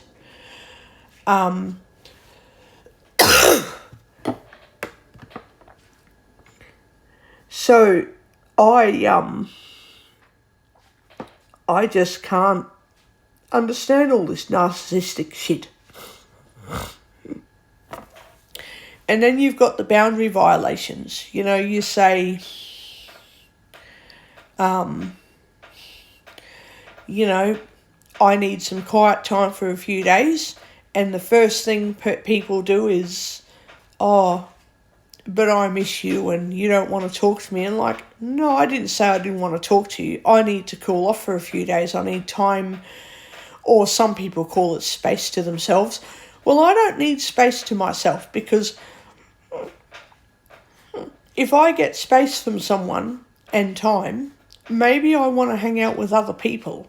Maybe I just don't want to hang out with anybody. Maybe instead of hanging out with a person, I go to a different location, like to a shopping centre or somewhere. But when someone is all clammed up about me saying I need quiet time for 3 days, well, they're projecting their issues onto me, and I can't stand that. And then their deflection, well, oh, I guess I'm not much of a friend. It's like, it's not about you. I block that shit. I don't want to be part of relationships where I need permission to have a few days to myself. I need permission to stop talking, to start talking, to have a drink, to use the bathroom, to have a shower, to twiddle my thumbs and pick my nose and all that. Well, not to that degree, but you get my gist. I don't need someone else's permission to control my own life. Like, fuck off. That's just controlling dynamics right there. Someone has to be the control freak, and I happen to be the victim. Yeah, I've finished with that shit. I have finished that shit. I don't like something about myself that I don't like about the other person. You're too damn right. The thing I don't like about myself is letting myself being fucking victimised by people who are too stupid to figure out that humans help other humans. They don't run each other into the ground and treat each other like shit if they want to be decent humans. Yeah, I don't like that about myself. I'm too busy being fucking victimised by people who don't know how to be decent people. Yeah, you could say that's my fault, but it's also not my fault that other people are choosing to take advantage of what I don't know, take advantage of what I haven't learned. If I haven't learned that I can be victimised and then people take advantage of that, yeah, that's nasty. So, I'm not at fault for actually being victimised, but the fact that several months later, different people or even the same person can say, oh, I was out of character. No, you weren't. you were out of character the whole time. You're just trying to find excuses to control my life again and to keep victimising me. Or it'll be someone else now because, yeah, a recent incident occurred and they are now victimising other people. But I'm out of that mess. I'm not responsible for anyone else, how they treat other people, because I'm not the one choosing to go around victimising everyone, and I'm choosing not to be victimised anymore because I don't want to live the rest of my life as a fucking victim.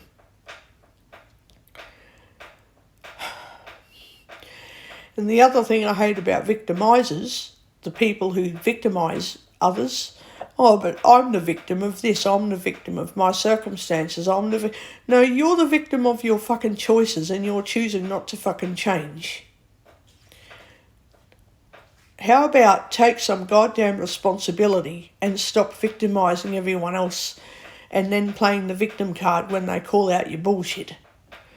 Just piss off with that stuff.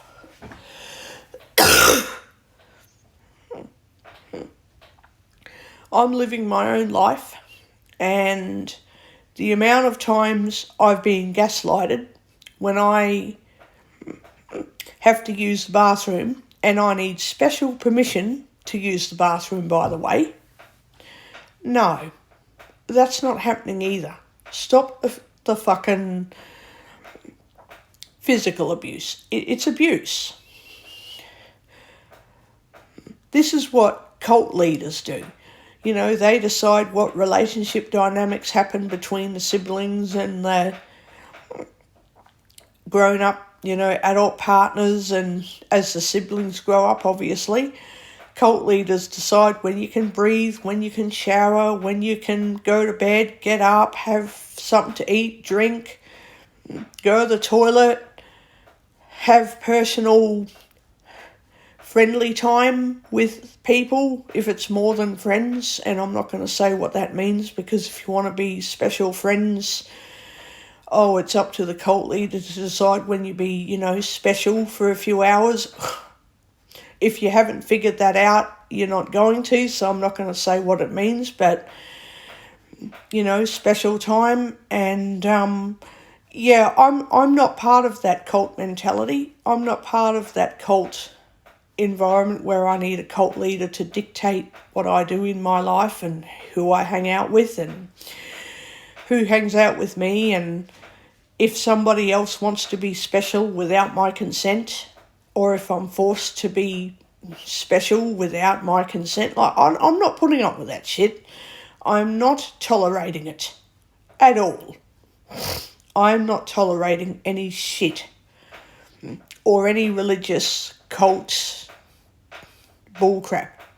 I'm just not tolerating it.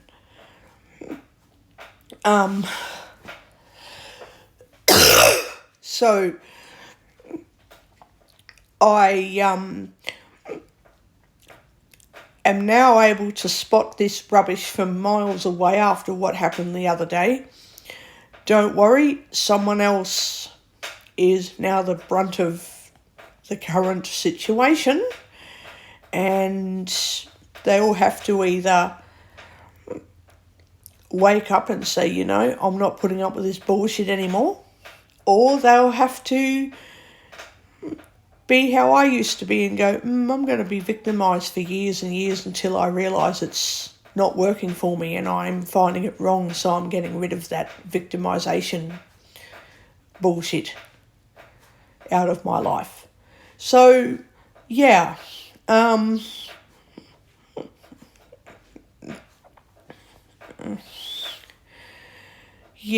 it's basically the case of what's okay for me is not okay for thee. So, yeah, see you later. I'm gone from that shit. I'm gone. And, I have recently learnt that any attempts for people to contact me after I've blocked and deleted them from social media and phone and all that, it's stalking and it's harassment, because I don't want contact, but the other person is forcibly trying to make me contact them. You know, if they call out to me, they're choosing to call out hello, and I have zero contact. They're actually stalking me because they're contacting me without my consent because they have the right to call out hello. Well, they don't actually. They don't have the right to say hello to me. They have the right to say hello to anyone else, but if they know that I want zero contact, they no longer have that right to even interact with me. So I can't stand people who think calling out to me when I want no contact, because as far as they're concerned, in their mind, they're going to change me. They're going to change how I think. They're going to change how I look around everyone. I'm going to feel bad if I don't say anything. Well, you know what? That's manipulation and it's abuse. So calling out to me is not cute. It's just another form of abuse. And like I said earlier, I won't put up with abuse of any kind in any relationship. And acting like it's funny because people who I don't contact can call out to me and I can't do anything about it. Well, I can. Number one, I can just ignore it because I don't even have to speak. Secondly, I do everything I can to avoid even hearing from such people who I can't hang out with. So saying hello is not doing anything but making that person look like an ingnong, look like an idiot. And if they think they're just annoying me to get petty or whatever they want, you know, wake up. Wake the fuck up and find something decent in life to do.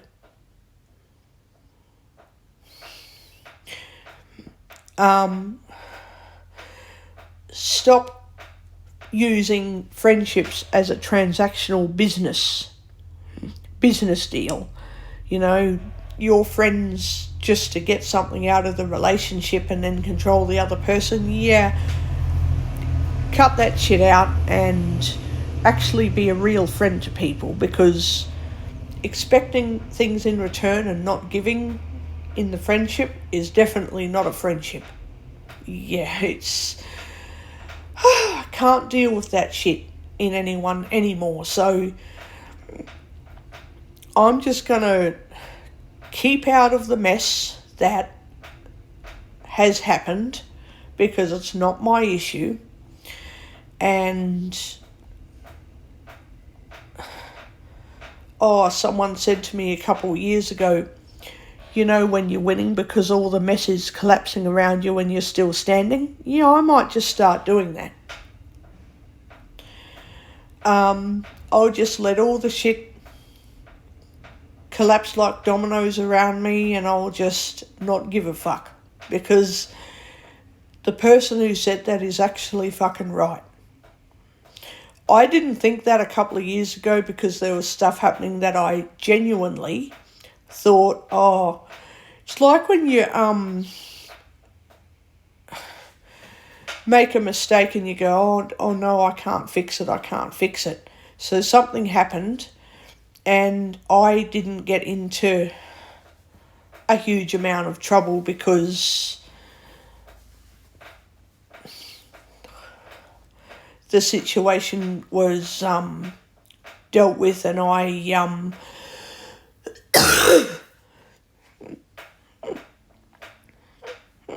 now know that if someone is nasty to me over the phone or whatever happens that turned into a huge mess, I can just file a complaint and get that transaction or person transaction, you know, whatever they're doing, I can get that mess dealt with.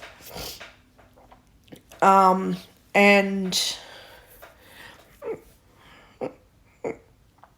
I thought back then that winning meant, I had to fix a mistake. And I'm like, well, bit hard to deliberately make a phone call, ask a few questions, get the shits because I'm not being helped properly. And then I say, well, not that I can mention what happened, but it's like, wait, I'm telling you something because I need you to help me with, you know, whatever. You're not listening. You're doing more to actually freak me out. And yeah,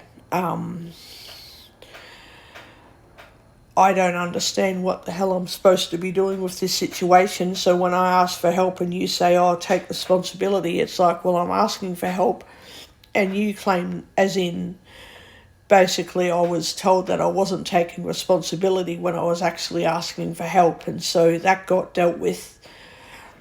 So now I know if you get into a fight, like, you know, you make a phone call and you've got to file a complaint and it turns into a huge, big issue, yeah, I'll win. Everything will just fall over like dominoes and I'll live like as if nothing's ever happened. But that was because of something that somebody else said to me, and they should have actually tried to help me the way I was asking instead of being a narcissist, basically. Not that I think all individuals are actually narcissists, but if I say, hey, I'm having this problem, can you tell me about this? Can you let me know about that? And they go, oh, no, that's your responsibility. I'm not helping you. It's like, before you actually say that, can you explain to me what this issue is about? Because I am not understanding and I am confused and going through some problems and I need you to explain things more clear so I know where I'm going with this. And I can't even say what the situation is, but I got told, nah, we're not helping you if you haven't figured it out. And I'm like, because I don't even fucking know what I'm trying to figure out, you fucking bastard. Yeah, it went downhill from there and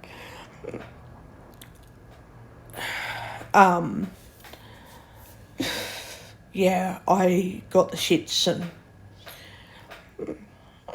this year when some stuff happened, I fought back and said, no, you're not treating me like I was treated years ago.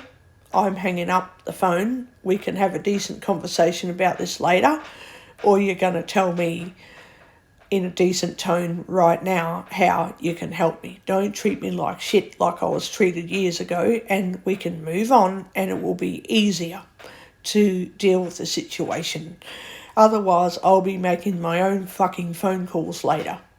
So yeah, the situation was dealt with a bit better this year than it was probably 2 years ago, so I think that's a plus. I'll take that as a improvement. But yeah, sometimes in order to win, you've got to let the dominoes fall and not even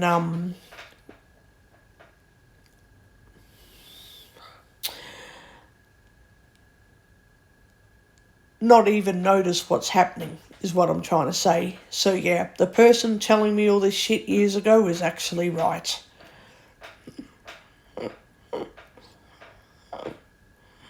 I personally thought that he and several others, there was a few people were gaslighting me, and then I found out they weren't gaslighting, which was good news actually, because, oh my God, life, some things still suck, but generally speaking, I've got my own routine set so that it's not all about putting up with sucky problems constantly. It's more about me just enjoying how my life routine is and just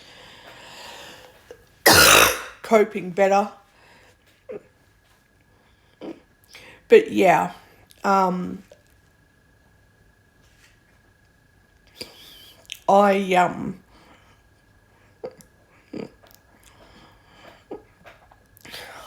just want people who are human beings and not options, because I don't need to be an option, and I don't need to feel like every time I'm talking to anyone that they are an option, so that then one person has to be controlled and victimised and the other person is their own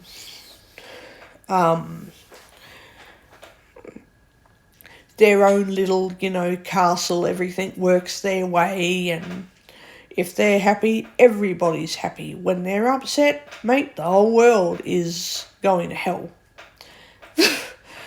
Yeah, I think better friends is the idea. And at least I know, don't take the emotional manipulation bait. Or I'm going to emphasise my best, most positive life changes, but I'm not going to tell you how they'll stick if I relapse or stuff up or get sick. I'm just going to tell you my most positive life changes, because I know you're stupid enough not to figure out that I want you to fall for the love bombing, and my positive improvements that you haven't worked out are just fake. Or I have come up with a solution to make myself better, but I know I haven't got a permanent backup plan. I mean, I don't have a temporary backup plan in place to keep my new solutions permanent, because I just want to draw you in to keep abusing it. Yeah, I've figured out that shit now, and I ain't falling for it. I am not falling for it. And I don't fall for being lied to either. It happens, I'm not immune 100%, but when I figure it out, I'm like, oh shit, wait, I think I've just spotted a lie, deception. Doesn't mean I'll find out the truth. It just means I know I've spotted some deception. I have to be careful with what this person tells me, how I take what they say and what I tell them. If I tell them the truth, are they going to be really severe and spread it around and smear me and slander and all that? Or are they just mild? I tell them the truth and all they do is lie and make shit up, as they go along. Or are they really shocking and cause as much damage as possible? So, yeah. And deception, when I ask them a question, and instead of just saying, no, I don't like that, they have to say, oh, after my really bad experience, no, I'm not doing that. It's like, well, okay, everyone has got an element of, oh, fuck, there's no way I'm using the stove after I got injured. Or,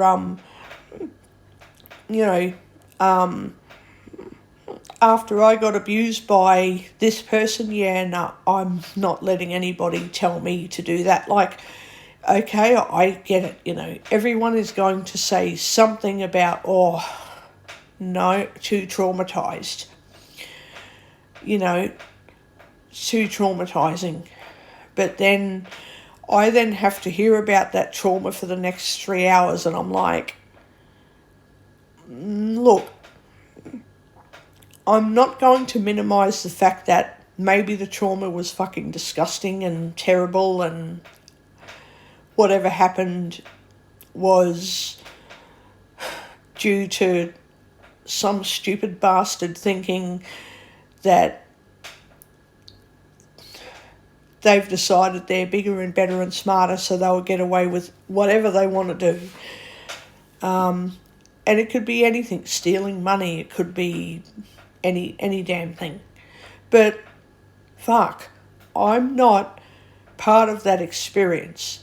Don't drag me into it for 3 hours just because someone has to vent and I have to be their free punching bag and their free fucking therapist for 3 hours.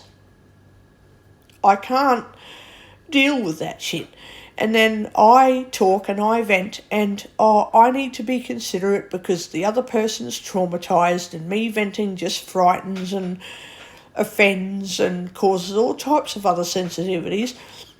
But I need to remember that's because of their trauma, and if they vent and they offend me and they get really snappy, that's because of their trauma too. No, it's because they're controlling the relationship and they're using trauma as an excuse to control me. I find that more traumatizing than just, someone saying, something really nasty happened or they got into a car crash or something happened. That's bad. It's not nice, and you hope that they feel better eventually and they can cope better one day, but once they start using their trauma as a way to control the relationship, I'm just like, oh my god, fuck off. Like, ugh. I'm not at fault for the fucking trauma that happened. I'm not at fault because I have to sit there and listen to someone venting at me because they can't afford therapy, so I've somehow become the free therapist and now it's my fault that their problems aren't getting better for them? No, I'm not putting up with that. And I'm not at fault for someone else choosing not to get a good, decent mental and medical treatment program. Don't lay it on me for the next 3 months and make me feel like an asshole because I'm supposed to somehow know how to make people feel better. Oh God. Yeah, I've noped out of that fucking mess, so I'm just letting it all off my chest because I know the only reason it will happen again is if I choose to let it happen again. I'm not saying that it's automatically my fault and I've just chosen to get hurt or I've chosen to be abused. No, I haven't, but I know I recently found out how it was happening and I'm just choosing not to keep letting it happen. It's just... if you get bitten once, you're not going to let yourself get bitten twice.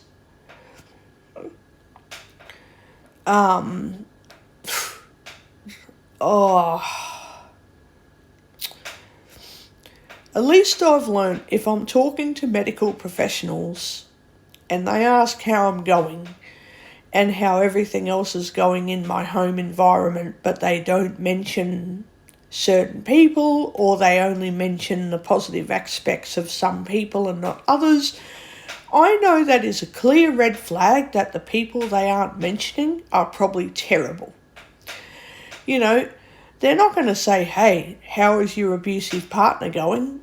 Is he or she doing well? They might start off that way and be like, how is everything going in life and how are you going and is there anything wrong that we can help you with? And it's like, yeah, because they know there's red flags going on somewhere. There's a red flag happening.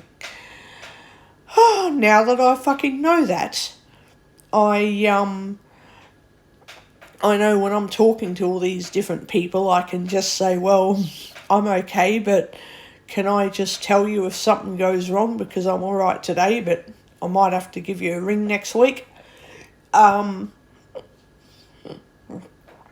they might say, no, we need to talk to you today because it's worse than you think it is. And I'll be like, oh, God, how though? Oh, no. What's wrong? Oh, no. Like, what the heck? What the heck? So, yeah, I'm a bit more cautious now, and I at least know that if other people are in difficulties and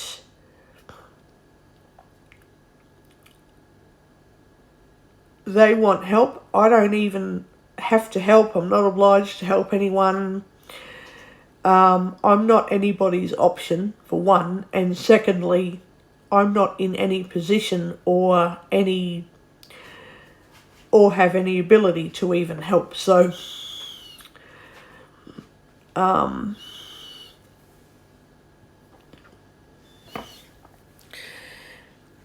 then when I hear of people getting told, hey, this other person needs assistance, can you help? I'm sitting there going, why are people not just cutting off the conversation saying, excuse me, I'm not here to help other people. No, you need to, if someone says they need help and they say, could you please help, then you need to be the one to say yes or no. Don't drag me into it. Like, I don't know what it is with people. And I used to think that it might be to do with kindness and empathy and all that. Now I think it's just to do with how much people can get away with controlling each other. I have too much empathy and I've got to help. It's like, well, no, you need to learn to control your own life and stop controlling everyone else. Jesus.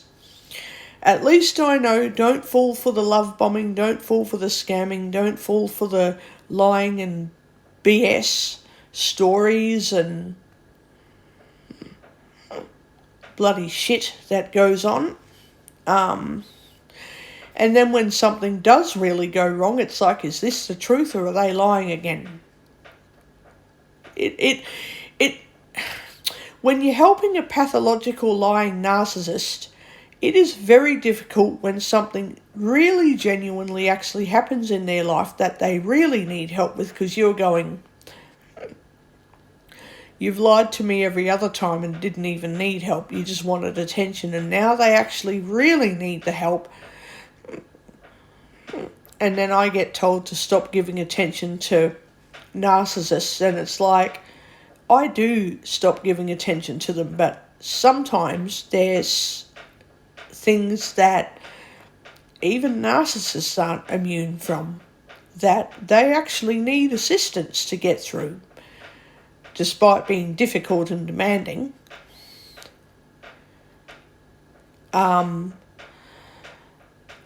Yeah, there's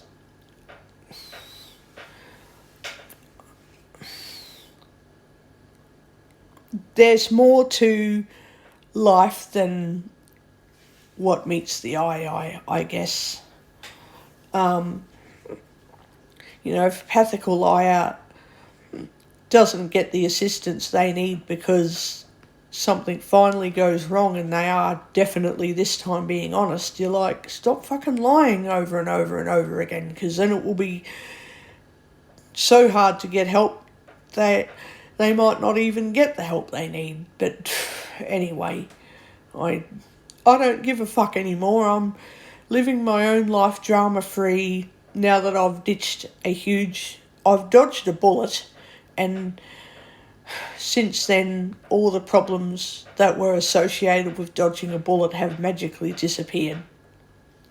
I've got my own life to deal with, which creates its own problems, but I'm not having to deal with everyone else's issues, so now I've only got a few problems to deal with, not 600 problems. So, ditching toxic friendships, toxic relationships generally, ditching all toxicity out of my life has fixed 90% of my problems. I still have a few problems, but they're not problems of, oh, who do I ring to get rescued from this situation? They're just problems like, oh, I need to make sure I've got heaps of food in the fridge and make sure that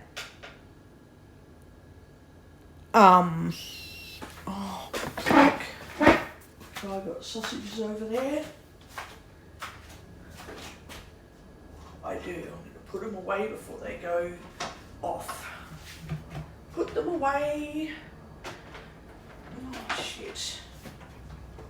I'm just going to put them into a container because they've got to be put away before they go too rotten. So yeah, and then I can eat them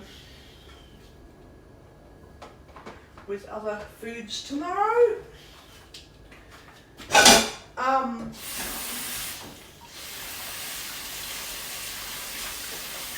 nearly forgot about them. I nearly forgot. Almost forgot. I nearly forgot. Luckily, they've just gotten cold. They're not actually rotten. So I can still eat them tomorrow. I'm going to have them with mashed potatoes tomorrow. Oh, fuck. Hang on. Oh, God. I'm going to have some jelly. Oops, hang on. What have I got here? Oh, yeah, the fridge closes. Yep. Have some jelly.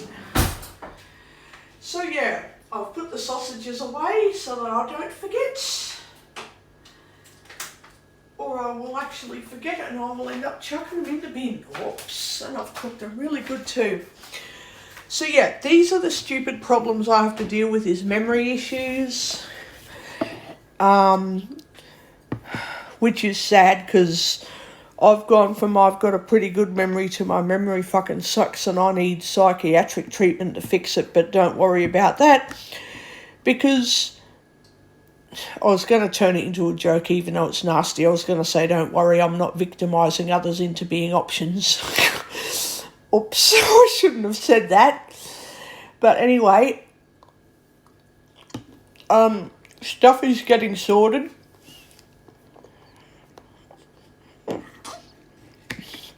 Because I'm not dealing with anyone else's problems, only mine. So, yeah.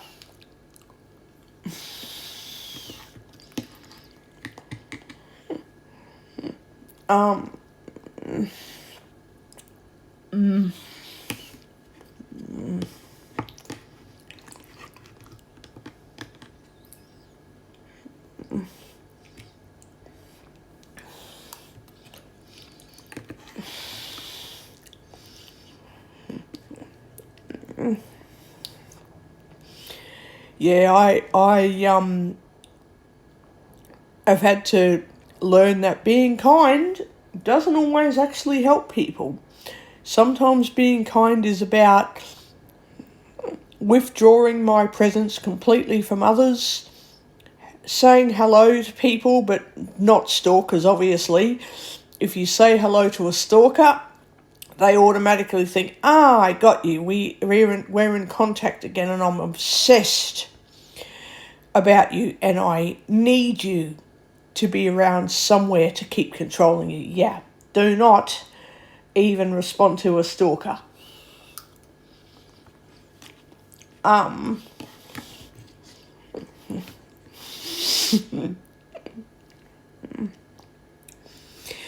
But if they're just someone who isn't stalking saying, hello, how you going? It's like, yeah, sure, you know, say hi. But if they're a stalker, I won't be responding and I will be acting as if I haven't even heard them say hi, because they're not doing it to be nice to me and contact me for a quick discussion, to say hello to me again every few weeks or every 6 months or just to be a nice friend. They're doing it to keep tabs on where I am, how I'm going, what I'm up to. They're trying to keep tabs and monitor my life as much as they can.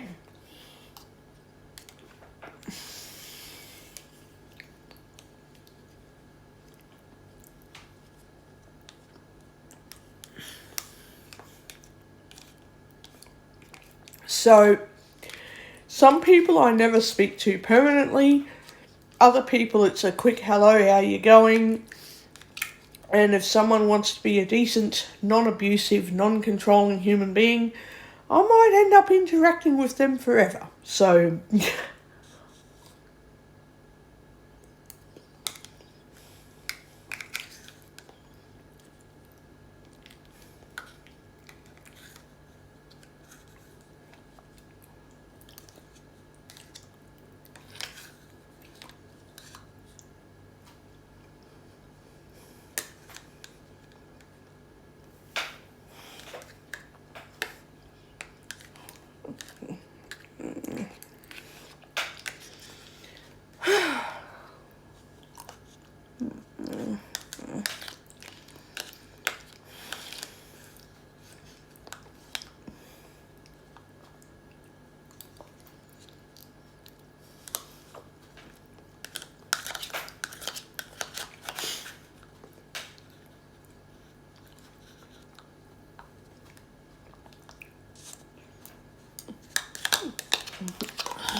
just wiping up this bench ready for tomorrow. I'm going to get the coffee machine ready for tomorrow too. I'm going to do that. I'm going to get it ready for tomorrow.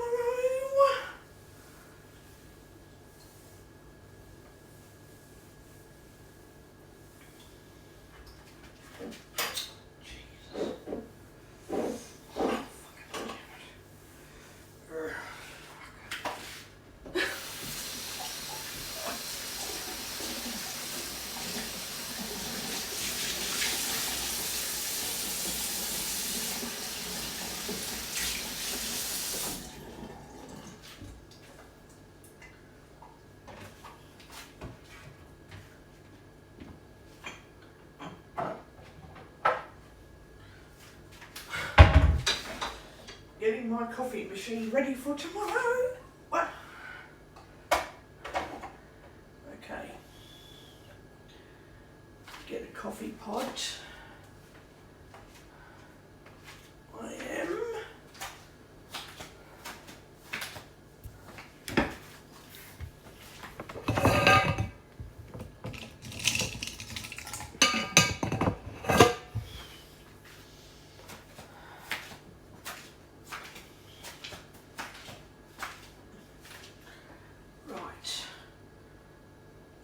Put that in there, get that ready for tomorrow.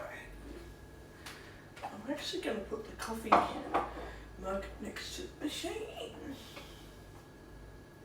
There's heaps of water in it. There we go.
Good, I've got everything ready for tomorrow.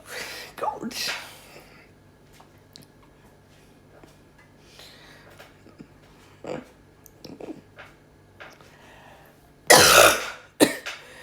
So, oh, what else was I meant to fucking say? I've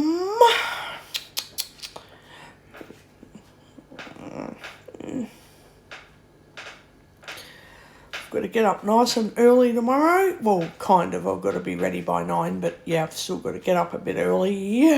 Damn it. And,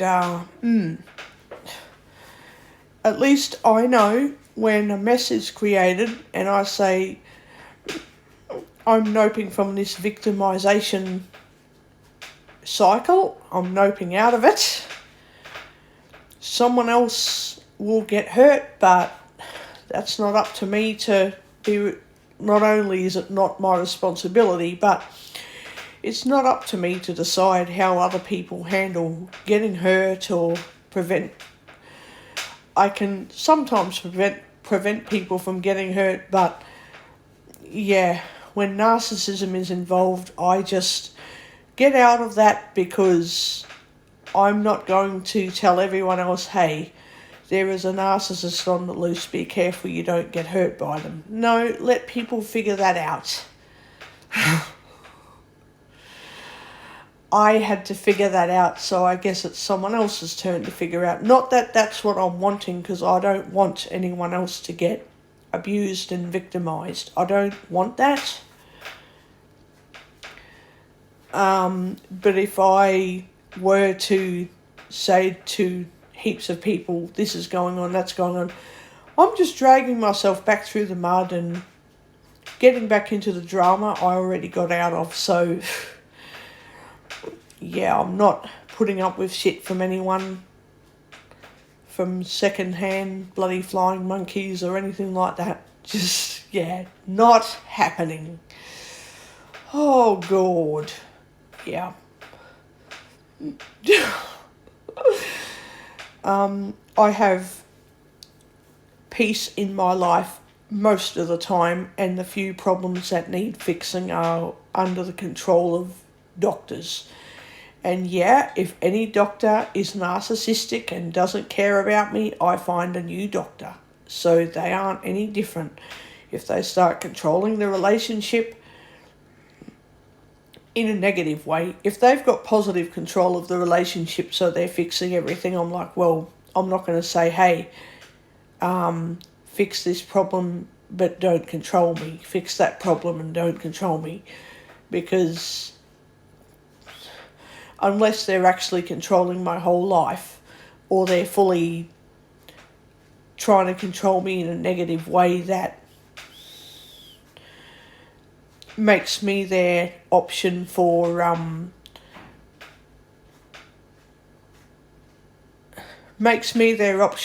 they want to treat me instead of just asking how I want to be treated, then yeah.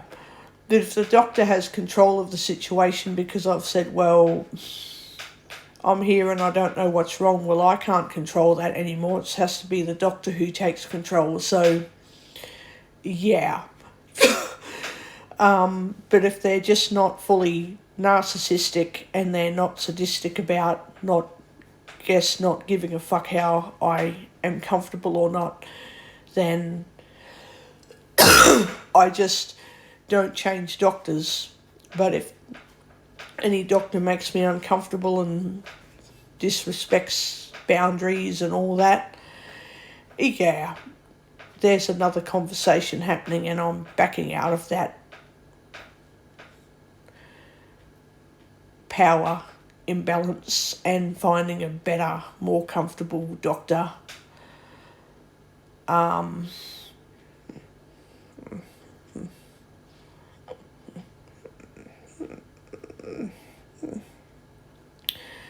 So,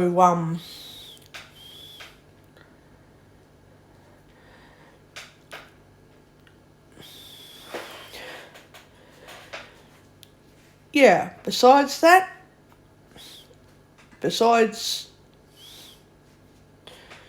fucking doctors having to ask questions every several months, I'm pretty good.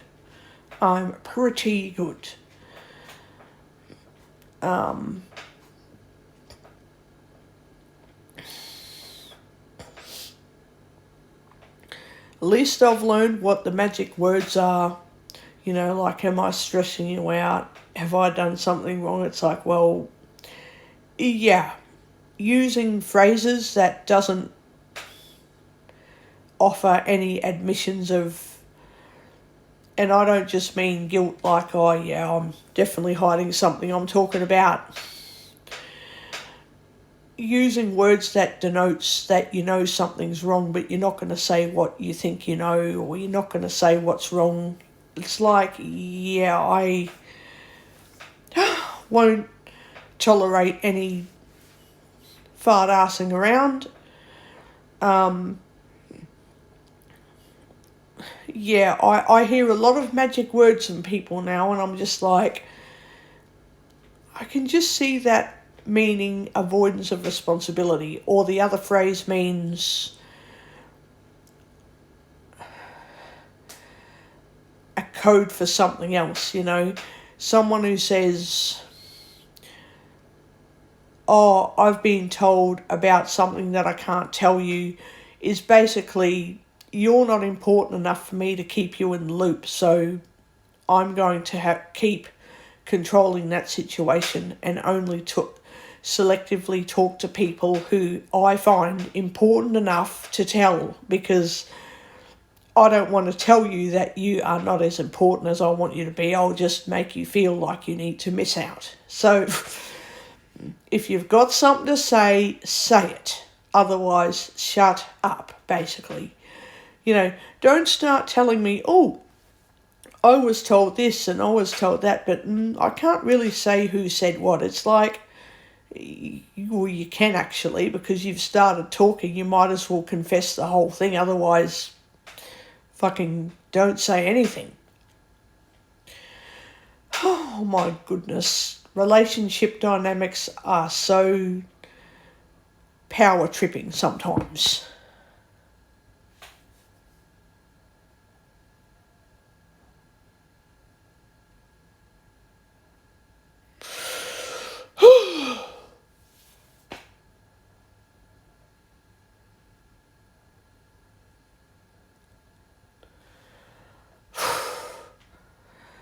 In any case, I'm going to do another recording. I wonder how long this one has been going for. Probably ages.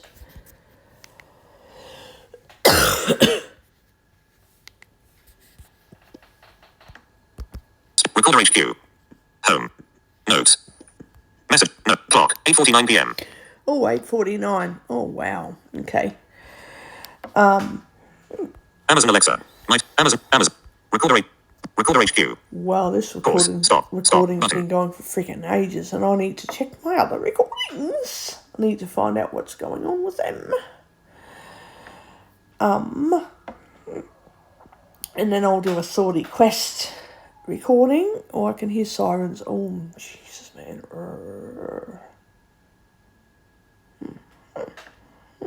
Stop. Button. So I'm going to do, I don't know if I should do the Sortie Quest recording tonight or do it tomorrow. I do have to be fresh in the morning when I wake up.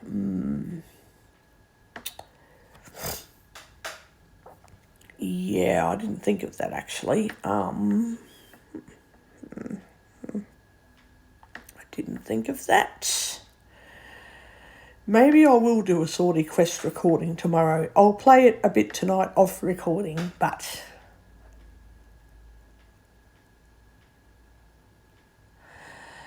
yeah, because I want to level up several times. I want to level up as much as I possibly can, to be honest. And when I eventually get a new phone, oh God, when I eventually get the new phone, I don't know how I'm going to go with backing up this game and putting it onto the new phone. Damn it. Can I just transfer everything over to the new phone or not? I will see what happens. Another person had an issue with certain apps on their new phone not being downloaded. I don't know why, but I'm a bit afraid of that happening to me. So, Yeah, I need to be a bit careful with getting the new phone just in case something goes wrong with it. I'll sort all that out in the next few weeks when I go to get a new phone eventually. And then I've got to get a new phone before this one breaks down, and then I can use this one as a spare phone. I can take it with me to the shops and download stuff onto it and back it up to iCloud and use it on the new phone. Whatever I've downloaded, I can save it to the new phone. And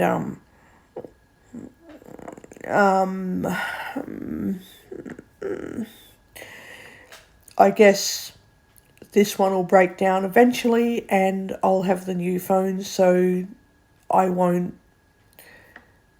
fully lose data, or like whatever data I've got, I won't lose it, and I won't lose communication because of the new phone. So I need to get it sorted out as quick as I can.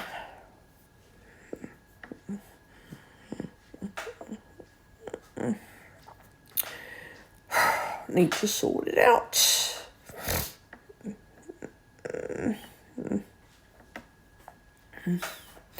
Because I've got the phone last year, so I've got another 2 years to go before this phone fully stuffs up. But I don't want to wait until then, because that won't be any good by then. So I'm going to sort it out, because if my phone breaks and I ask for someone to be rescued and say, I don't use people as options, but I've got 0 options right now, so no communication, I bet you they'll be forcing people to give me their phones for a month until I pay for the new phone.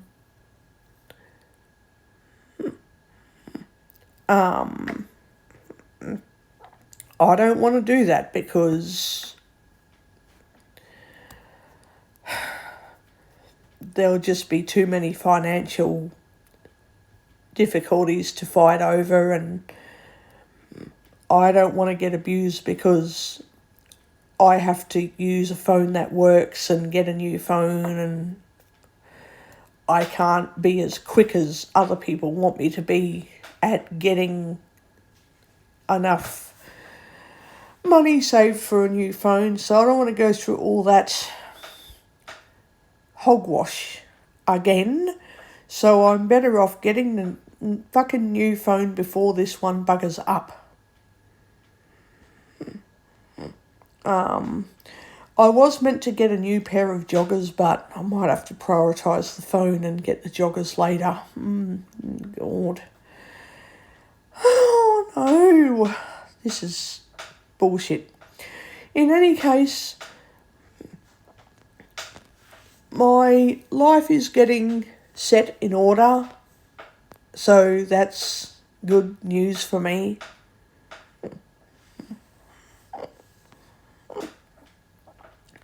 I'm listening to stacks and stacks of videos on YouTube, which I'm happy with, but I listen to all the educational videos. I do listen to some bullshit stuff on YouTube too, but I like listening to non-fiction and how people handle situations and what they do if they realise they've learnt some new technique or strategy. I want to find out what they've learnt. So yeah, I get on YouTube all the bloody time. And in any case, I'm doing not too bad, and when I have something else to talk about on my recordings, well, I'll be coming back tomorrow to play Swordy Quest, and another time to talk more again. Stop button.